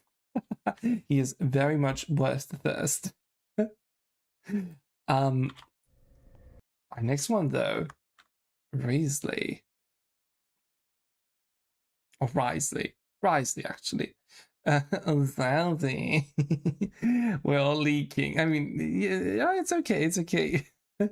Cindy, Lorelai's leaking.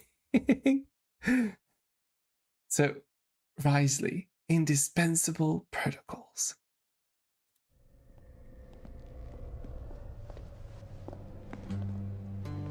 Your Grace, Fontaine's Child Welfare Services has already made all the necessary arrangements. You needn't escort the criminal personally. I just want to ensure this task isn't left to someone who lacks propriety. Very good. Now he's father. Both he and Monsieur Neuvillette. Hello? Who is it? It's Risley, your father's colleague. I'm here with his friend. Risley, okay, good. Oh, come on in. Dad's still packing up his stuff, so you'll have to give him a minute. That's all right. He has a long journey ahead after all. That was a journey. One way. Be a good girl and stay out of trouble while I'm away, okay? I will. Your friend here's super nice. Not like the other guy. He looks scary. Hey, that's not very polite. It's quite all right. Bye-bye. Come back soon, Daddy. I'll miss you. I will. Poor child.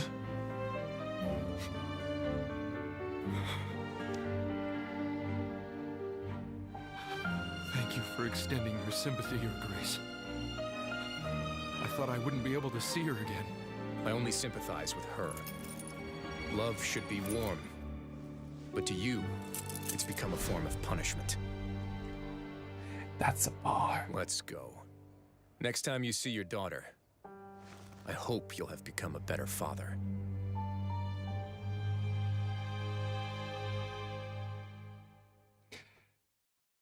No, he's awesome. He is. He's just brilliant.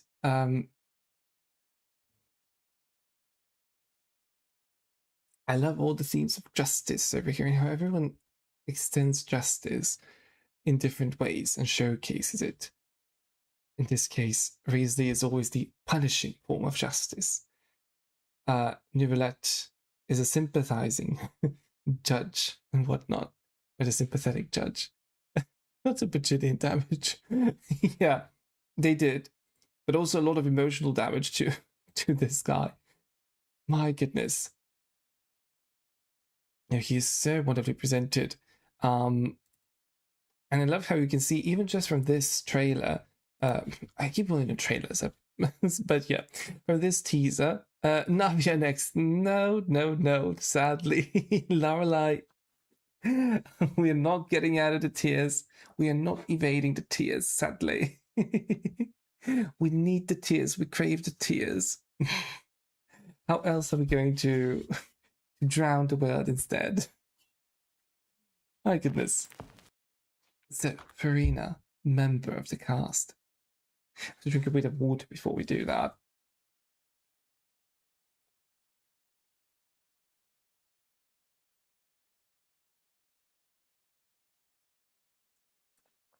Okay, during the break I'll have to go get some water. Okay, but now I have now I've hydrated enough, so I may cry as well. So once again, Farina, member of the cast.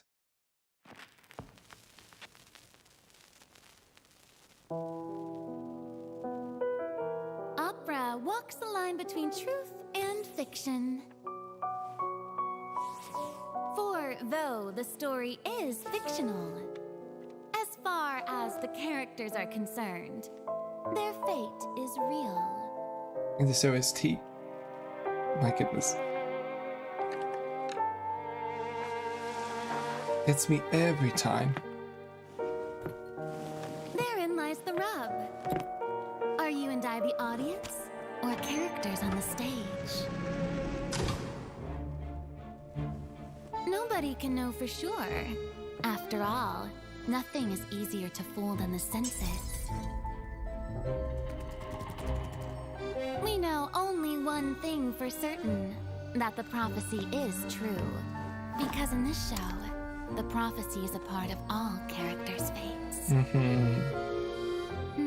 Don't believe me? You're an ass as the So, you readers. still haven't noticed that I'm not even speaking to you.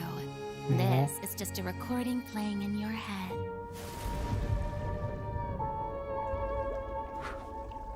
Now, do you see? The prophecy has come true, and everything has been lost to the Great Flood. Poor Verena.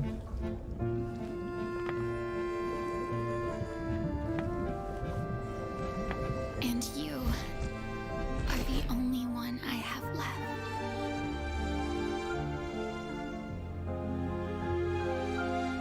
And so, while fate may seem like it's playing cruel jokes on you, only fate will not deceive you.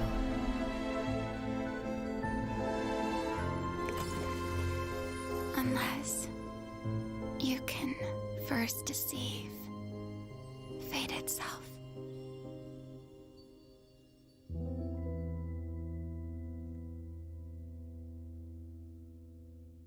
Oh, Verena.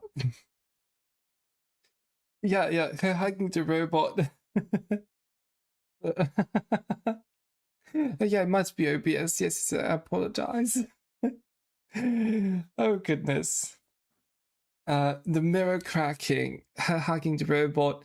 I mean, the robot being almost like Seymour from Genetic Sigmoid's Order. My goodness, and nothing else left behind.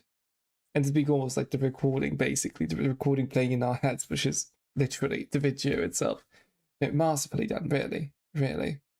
And she being called the member of the cast. The one being played, whose fate is real. The one trying to deceive fate. The liar. The ultimate liar. No, honestly, an amazing teaser. With an incredible OST as well. Well, I guess we'll end it here then, chat. I cannot bear to watch it. I'm joking, of course. No, my goodness. My goodness. So wonderfully done.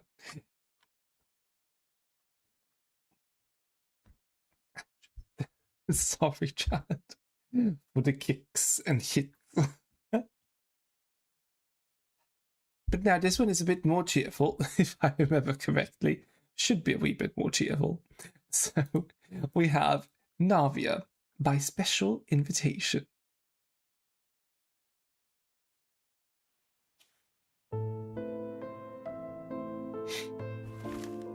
This invitation is yet to be sent. He doesn't have a fixed residence, so addressing the letter has proved problematic. Don't worry, I'll deliver it. Of course, the diva will. If you find the target, report to me. Yes, Demoiselle. Ah, Demoiselle.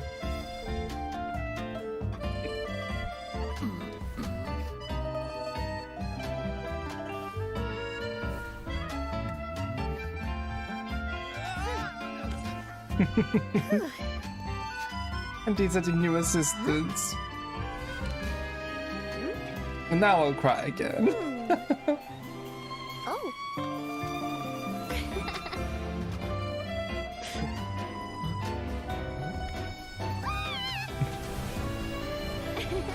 Spina di Rosula Special Delivery Squad. Mission accomplished.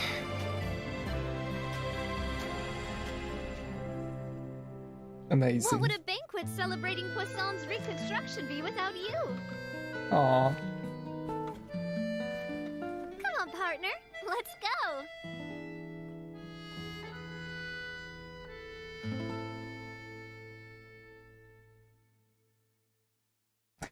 Oh, that was lovely. But it made me sad as soon as I realized that those were the new assistants. That the previous two Silver and I forgot their names now, but the other two are they are swimming with the fish. Let's say that. So that made me sad now. But truly a lovely, lovely showcase of a character and what she is like. If she were in HSR, I think she would be definitely a hunt character. She's so driven, steadfast, so kind, and I'm so glad that they portrayed her as Silver and Melis. Thank you. Yes, that's right. Yeah, she's just so lovely. And I'm so glad that they made a that they didn't turn her into Ayaka from Inazuma, in the sense that Ayaka is sort of almost like a love interest to us, whereas Navia is just so charismatic, so present everywhere, and she calls us partner all the time without any glimmer of potential of a relationship developing there. Oh, hi, Dux. Hello. Nice to see you. Welcome. You've just arrived at the second half, kind of the teasers watch through. She's kind of like Finon. So, yeah, very similar to Finon. Kind of similar to Cyrene in that regard, how Cyrene always calls us her friend and etc. You still don't hear the sounds, really? You should be able to. I don't know. Oh yeah, I've turned it on. Oh yeah. If I turn it on your side, then I don't hear them. But if I turn it on my side, then you don't hear them for whatever reason. I have no idea why it is like that. Who knows? Well, I'm sorry about that for the lack of sounds. Hopefully I'll manage to fix it somehow, but I have no idea what's causing that. That's the issue. Like if I knew what the issue was, I would have fixed it by now, but since I don't know, yeah, we'll survive. Yeah, thank you.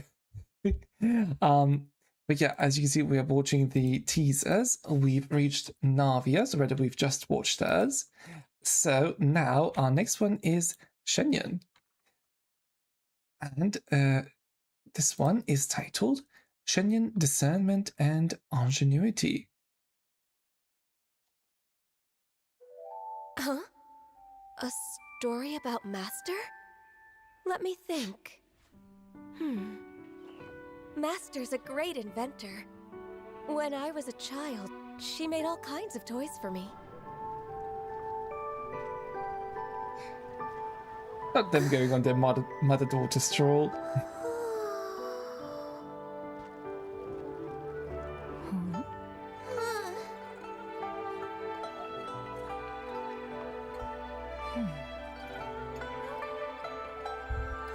That's adorable. They were often too advanced for me. But they always showed me how much she cared.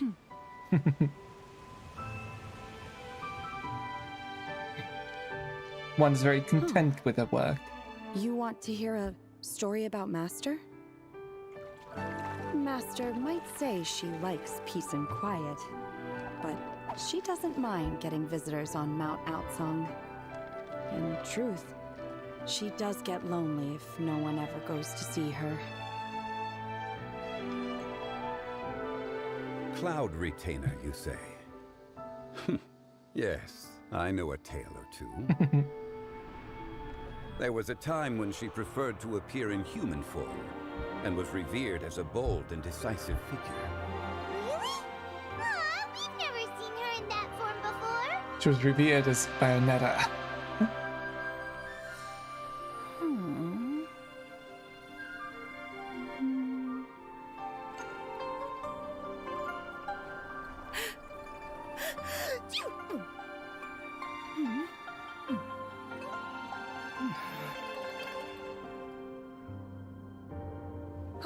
About one behind one's back.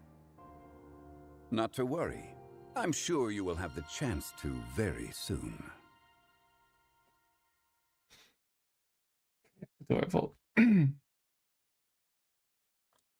mean, not much to say here, honestly, regarding this one, besides it being a really wonderful thing to see how her bond with Ganyu and Shanhe has evolved throughout the years, and just to see a bit of her inner life in a sense too, through, of course, others. Mother Diva, yes. And her having this sort of appearance, this Bayonetta-like appearance, as well as moves. I mean, not, of course, all the moves, but still, though, she does really have the sass of Bayonetta. They did a really, really a lot of justice. Character-wise. Kit-wise, I mean, she has a great kit, it's just that the plunger mechanics are currently not so favorable per se.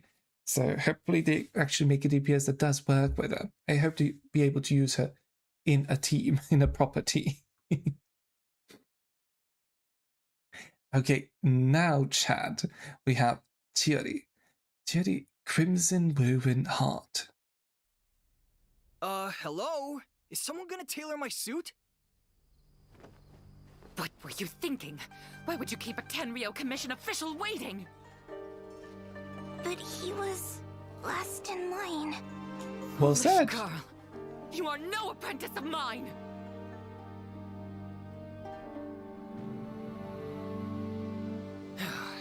Did you hear me?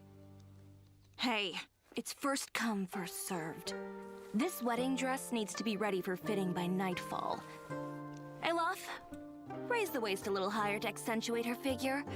And the sleeves need shortening. I'll fetch the material. Got it. I knew it. That dress is for Letitia, isn't it? Always dreamed of wearing a Chiori wedding dress. Aww. So some poor girl's dumb dream is more important than my business dinner? Huh? Indeed.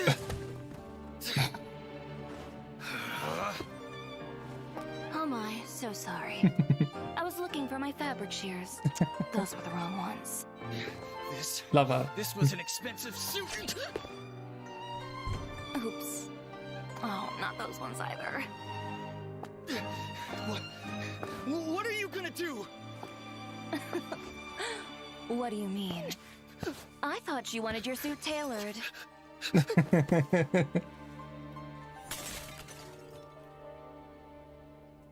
Not of throwing him out. My goodness. Chiori, who'd you throw out this time? What are you saying? Just some I nobody. did nothing. This one jumped out all by himself. He better pay me for the window. This can't happen again. You're right. Next time I'll lock the windows too.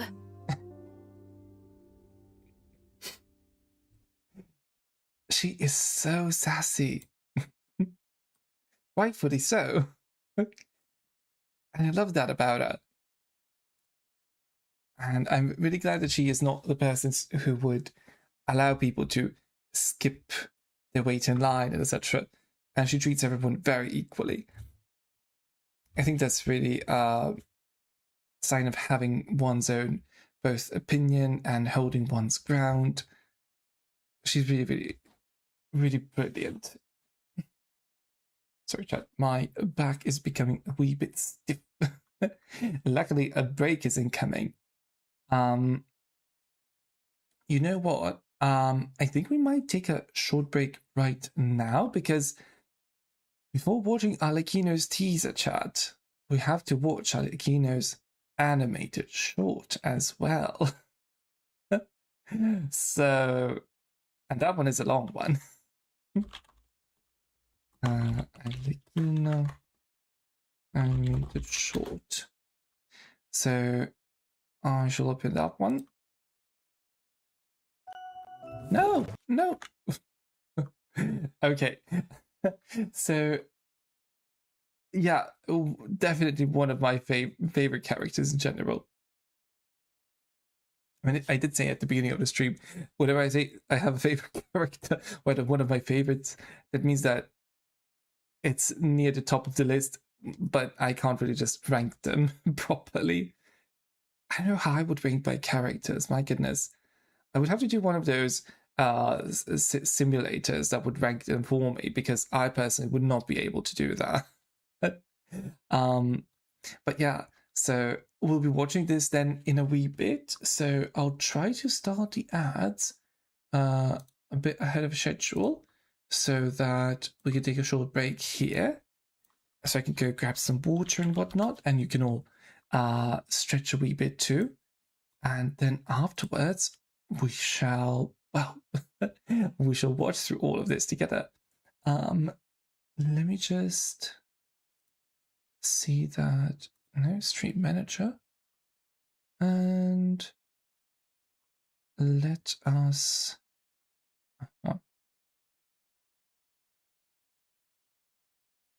where is the ad? Okay, here it is. Okay, we are starting ads chat in 3, 2, 1. And let's take a short break here, and I'll see you all in a wee bit.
Okay, chat, we are back. So, finally, we can end up watching this animated short, or rather, we can rewatch it for all of us who've watched it already before. I haven't watched this one in a long while, so I'm quite excited to to get reminded of it. Thank you, Mimi. Thank you, Sandwich Ducks. And let us watch. So, the song "Burning in the Embers," full animated short.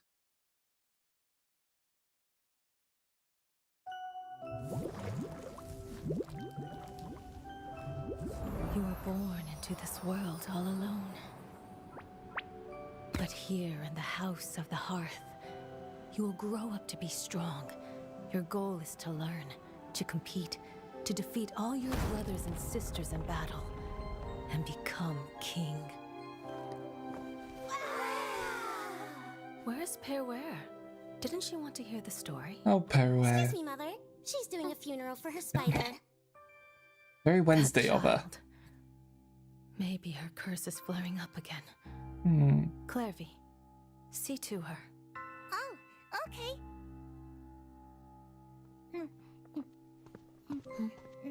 I want cake.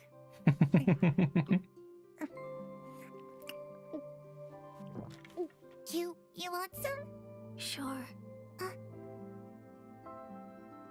You must know spiders don't eat cake. Oh, yeah, I know. And this song. Sunbeams filter through the foliage. Flames grow with immortal courage. And I hope you won't be tainted by fate.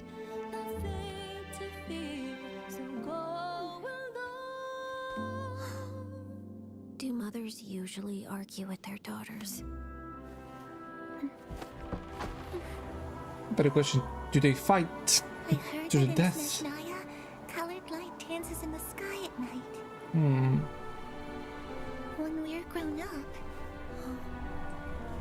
shall we go see it together? Oh, Clairvy.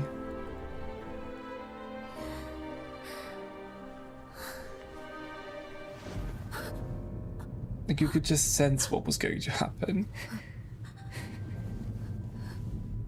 You will be a great king.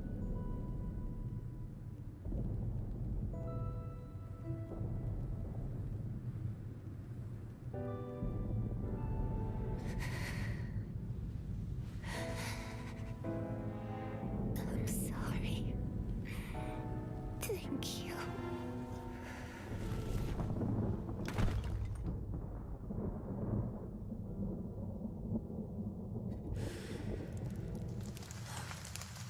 My goodness. So horrible to put children through all of this.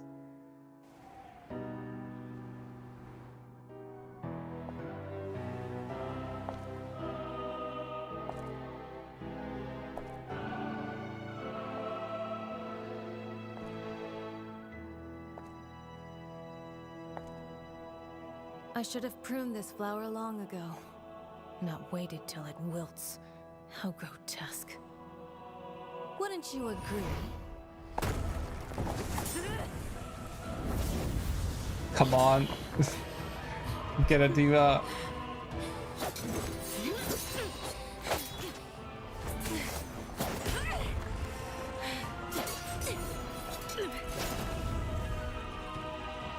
Innocence and kindness are such beautiful qualities. Sadly, they're all so useless!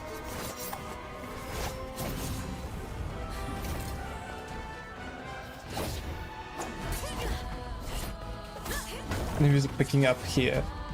My goodness.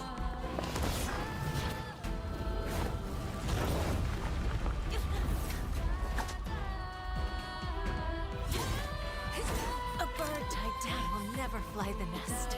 You are no exception.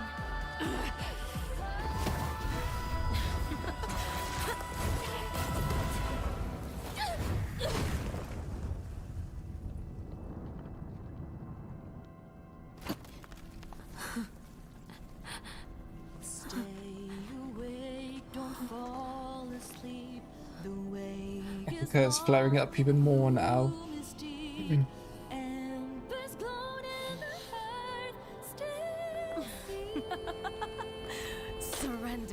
Let your mother guide you, and you shall become the one true king! Not the mother.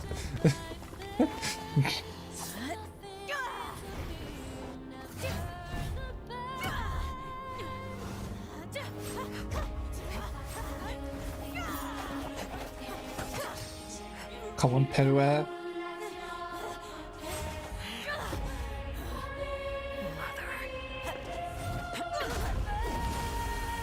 Oh, the gag. Mom.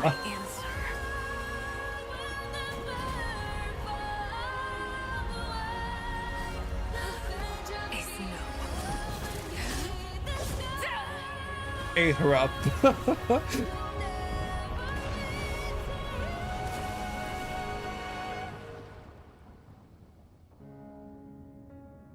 And the song there, my goodness. So well timed. She killed the Harbinger?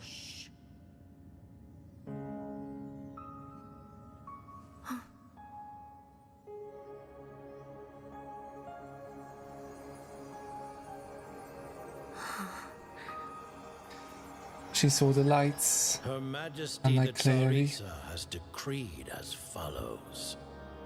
I hereby pardon your crimes and bestow upon you a new name.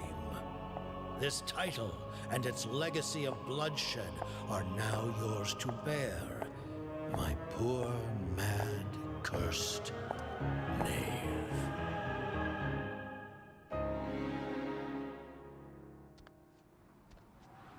Combination there. My goodness. It's wonderful. Wonderful. Come with me. I will raise you as my child, like a strict and unfeeling father. Father. Now, that's a father I would want. My goodness. She is spectacular. Spectacular. Also, I'm sure that there's been debate about that, but is this Femine at the end? It seems like him in a sense. Possibly. But yeah. He's wondrous. Like, so well written, so well portrayed. Like, it's somewhat easy to write something, but it's, oh yeah, he has blue eyes. Yeah, you're right. Then maybe this is just a random child. Who knows? But whatever the case may be, I mean, it's somewhat easy to write a good character, but portraying them, I think that's a hard thing to do. And they've portrayed us so wonderfully throughout this short, how she treats everyone in the house at Hearth. In the teaser later, we'll see that a bit more. Like, she's so spectacular. I mean, in Fontaine, we've got some generational characters, truly. Like, Farina, Nicolette, her, my goodness. Navia as well, of course. Can't forget the diva. Emily.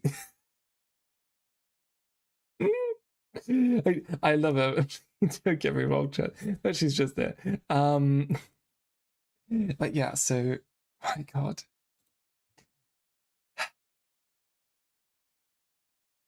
If I could go back to watching this for the first time, I would really want to watch all of these for the first time.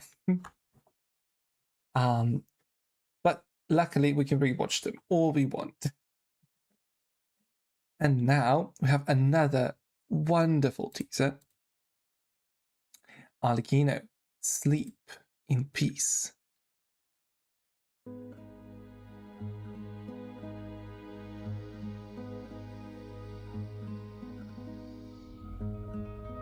I'm sorry, Father. I was reckless. When I saw those emaciated patients, those poor children, the futile hope in their eyes. I've told you before. Recklessness always leads to failure. But it was not wholly in vain. I shall settle the rest. The savior of the poor. Ah, surely. Fools. They will never know the wonders of wealth. Well.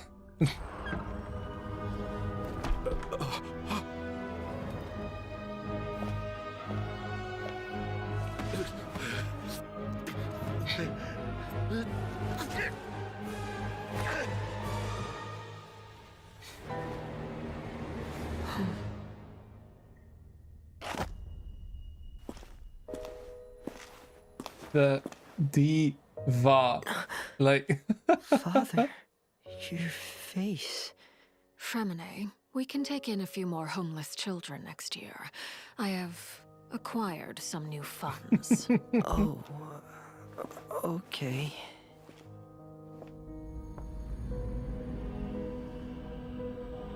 Mission accomplished.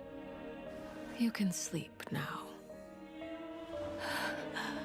Thank you. Once I'm better, I'll start my next mission.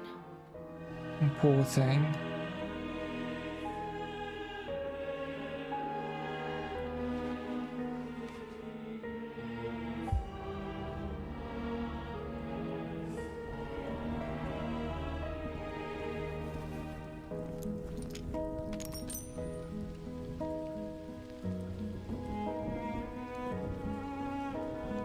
Those who parade their virtues often do the most evil. We are not like them. Rest in peace, Snezhnaya, my child.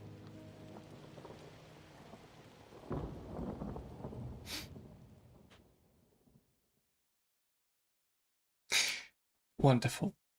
What can we say besides wonderful? Like that was so. I want to say wonderful again. Sensational, truly marvelous, brilliant, glorious. I don't know. I think they really showed just how different she is from the previous Harbinger. I forgot what she was called though. Crucibina, I think. So just how different she was from the mother.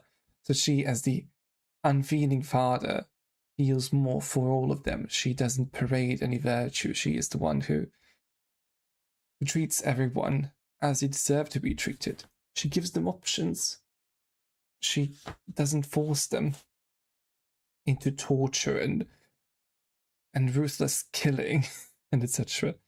That's something they choose as their own path. And she is there to complete the task when they cannot do so. My goodness. And she also has an immense sense of justice. Immense. Well done. Well done, Alikino. Love her.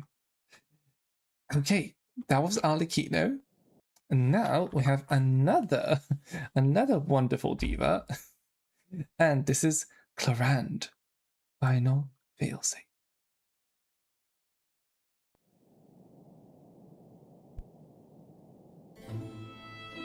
Some say that champion duelists are to Fontaine as the safety is to a musket. Which is to say, a chance to defend one's honor and avoid the scrutiny of the prosecution. A way to unload the pent-up emotion in the courtroom without a violent eruption. But there's another way of looking at it, namely, when the accused denigrate the law and question its authority, we must safeguard the dignity of the court. Not the gaggy body diva. And as a last resort, we will do so by force. In that case, Mr. Mescal, please confirm whether I understand the defense's position correctly. You vehemently oppose the law, refuse to stand trial, and request an alternative recourse to defend the honor of your guild. That's right. I demand a duel. Okay. Well, Diva, you are not winning this duel, I'm afraid. Too often, it is only when the safety is disengaged and the champion duelist takes aim that they finally realize whose hand controls the gun. The request for a duel is approved. This decision is irreversible. And so he died. We can only assume. My goodness.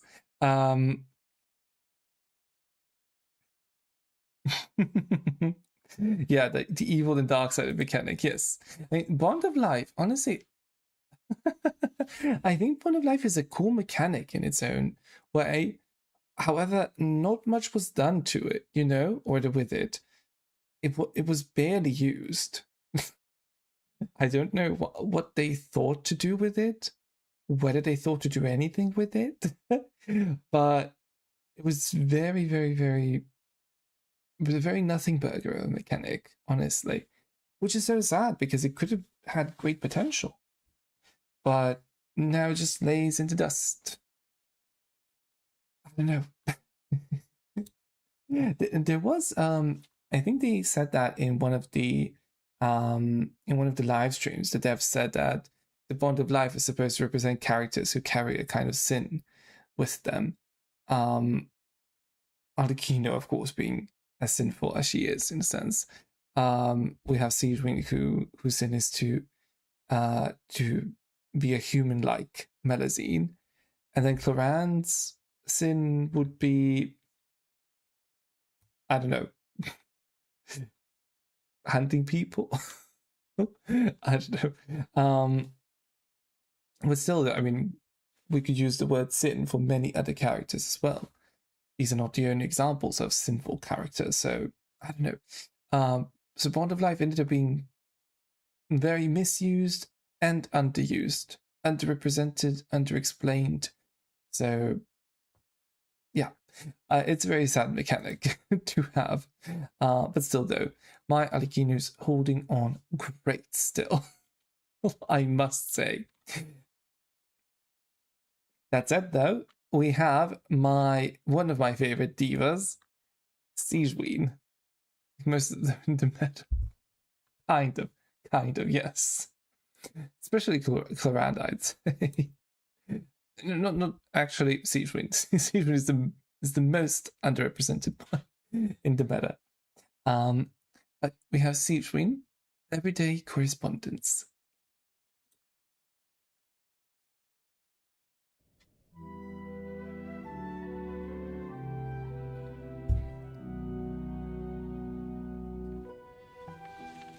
Dear Monsieur Nervillette, how are you? I haven't written in a while, so I thought I'd send you an update. Merci, Monsieur Nervillette. I always become thirsty. I have to drink.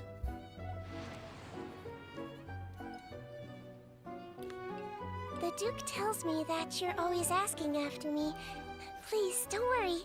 Everyone at the Fortress of Meripede is really nice to me. Well, you're a daughter after all, so... Wolsey, we've had it with you! What even is this? It's completely inedible! Suck it up and eat it! The food here is delicious, and the people are super friendly. Surely. The other Melusines come by to visit me sometimes. They're always full of praise for the fortress, and they get along great with everyone here. Sneaky sticker for you. This one's really cute. Let's give it to a cute person. You once said we have to discover the meaning of life for ourselves. I think you're completely right. Life at the fortress is often pretty uneventful, so my infirmary is empty a lot of the time. He's down! He's down! Ha! Too easy. But everyone trusts me, which is really great. I really like being a head nurse. Aww. Anyway, the Duke and I are planning on taking a trip out, so we'll definitely see you soon.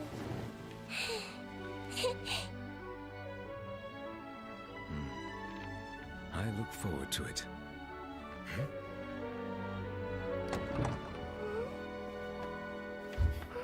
Hope you're not too busy.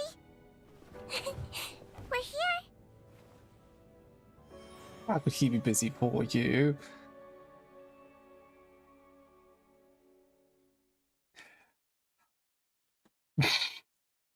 Oh, I love her to bits. She's like the clear Fontaine to me. She's so precious, so wonderful. My goodness, I was so sad that they chopped her with that kid. Yeah. But other than that, her story quest was also really nice when we got to see how and why she is the way she is. Why she behaves how she does, why she enjoys her life so much. My goodness. It's so lovely to see. Alright, and now we have our final character of Fontaine. And that is no one other than this diva, Emily. So we have our last Fontaine video, Emily, testimony. A perfume can tell you a lot about the person wearing it. Mint and fruity aromas express a yearning for youthful vigor, while notes of cedar and amber show a desire to appear mature. And though a fragrance fades with dilution, evaporation, and aging, so long as you filter out the impurities to remove interference, the perfume will still tell its story. The top note is citrus and tea leaves, with neroli and roses coming through in the middle note, and a grounded, woody base note. A very heavy fragrance with great longevity, rather on the expensive side. Rest in peace.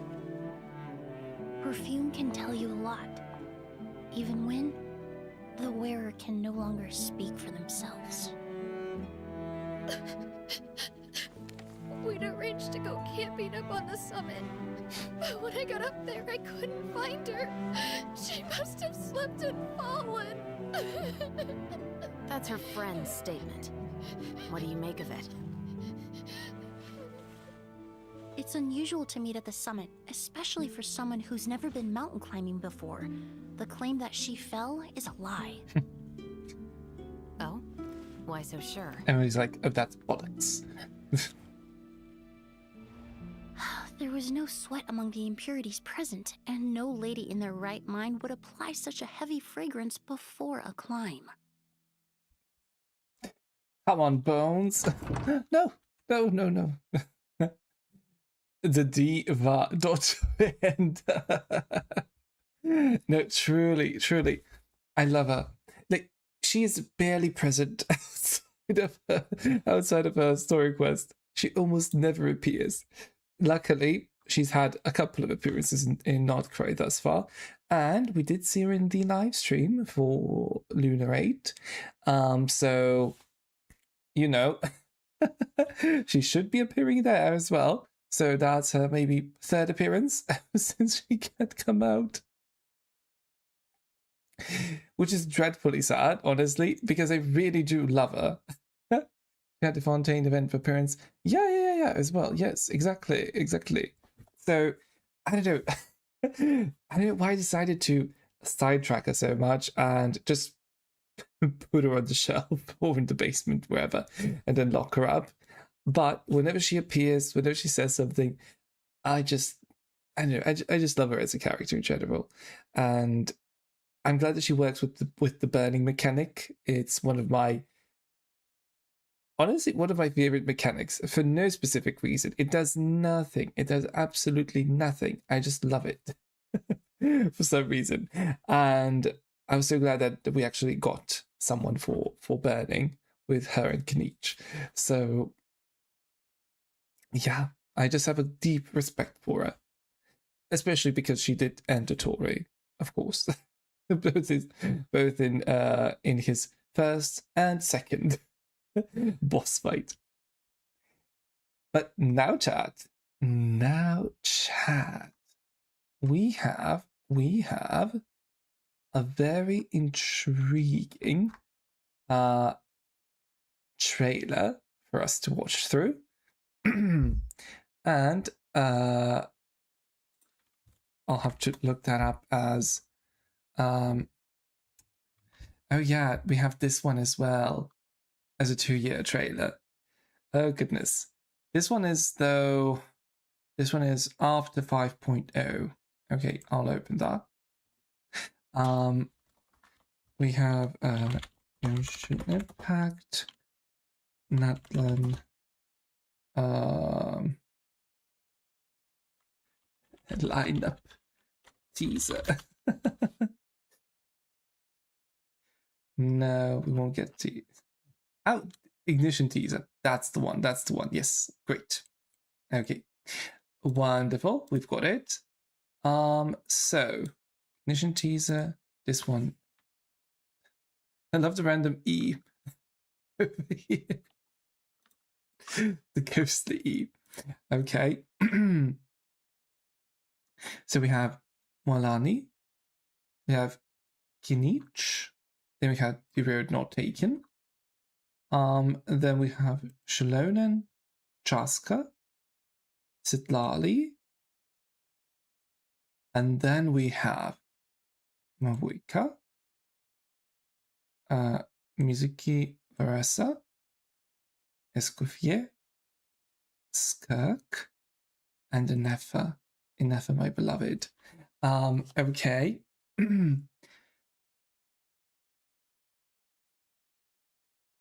And we are missing one more thing. We're missing Mavuika's Sunset animated short. And this one is supposed to go... What is this one? This is Lali. Sitlali, and that's Chaska. Okay. So yeah, that has to go... Wait, no. So Sunset goes, yeah, before Mavuika's trailer. Yes. Okay, that's it. That's our order. Now, yeah, that's it. Pardon me. I'm kind of getting tired though, Chad. I must say, I'm on the brink of leaving Natlan and not Cry for tomorrow. I'm debating. yeah, Skate Community Child. Yeah. They're over here. An end and beginning. That's Skirk and Mini Child. Oh yeah, we also have Skirk's special trailer as well. Yeah. Yeah, honestly though, chat, I think I might stop it here then.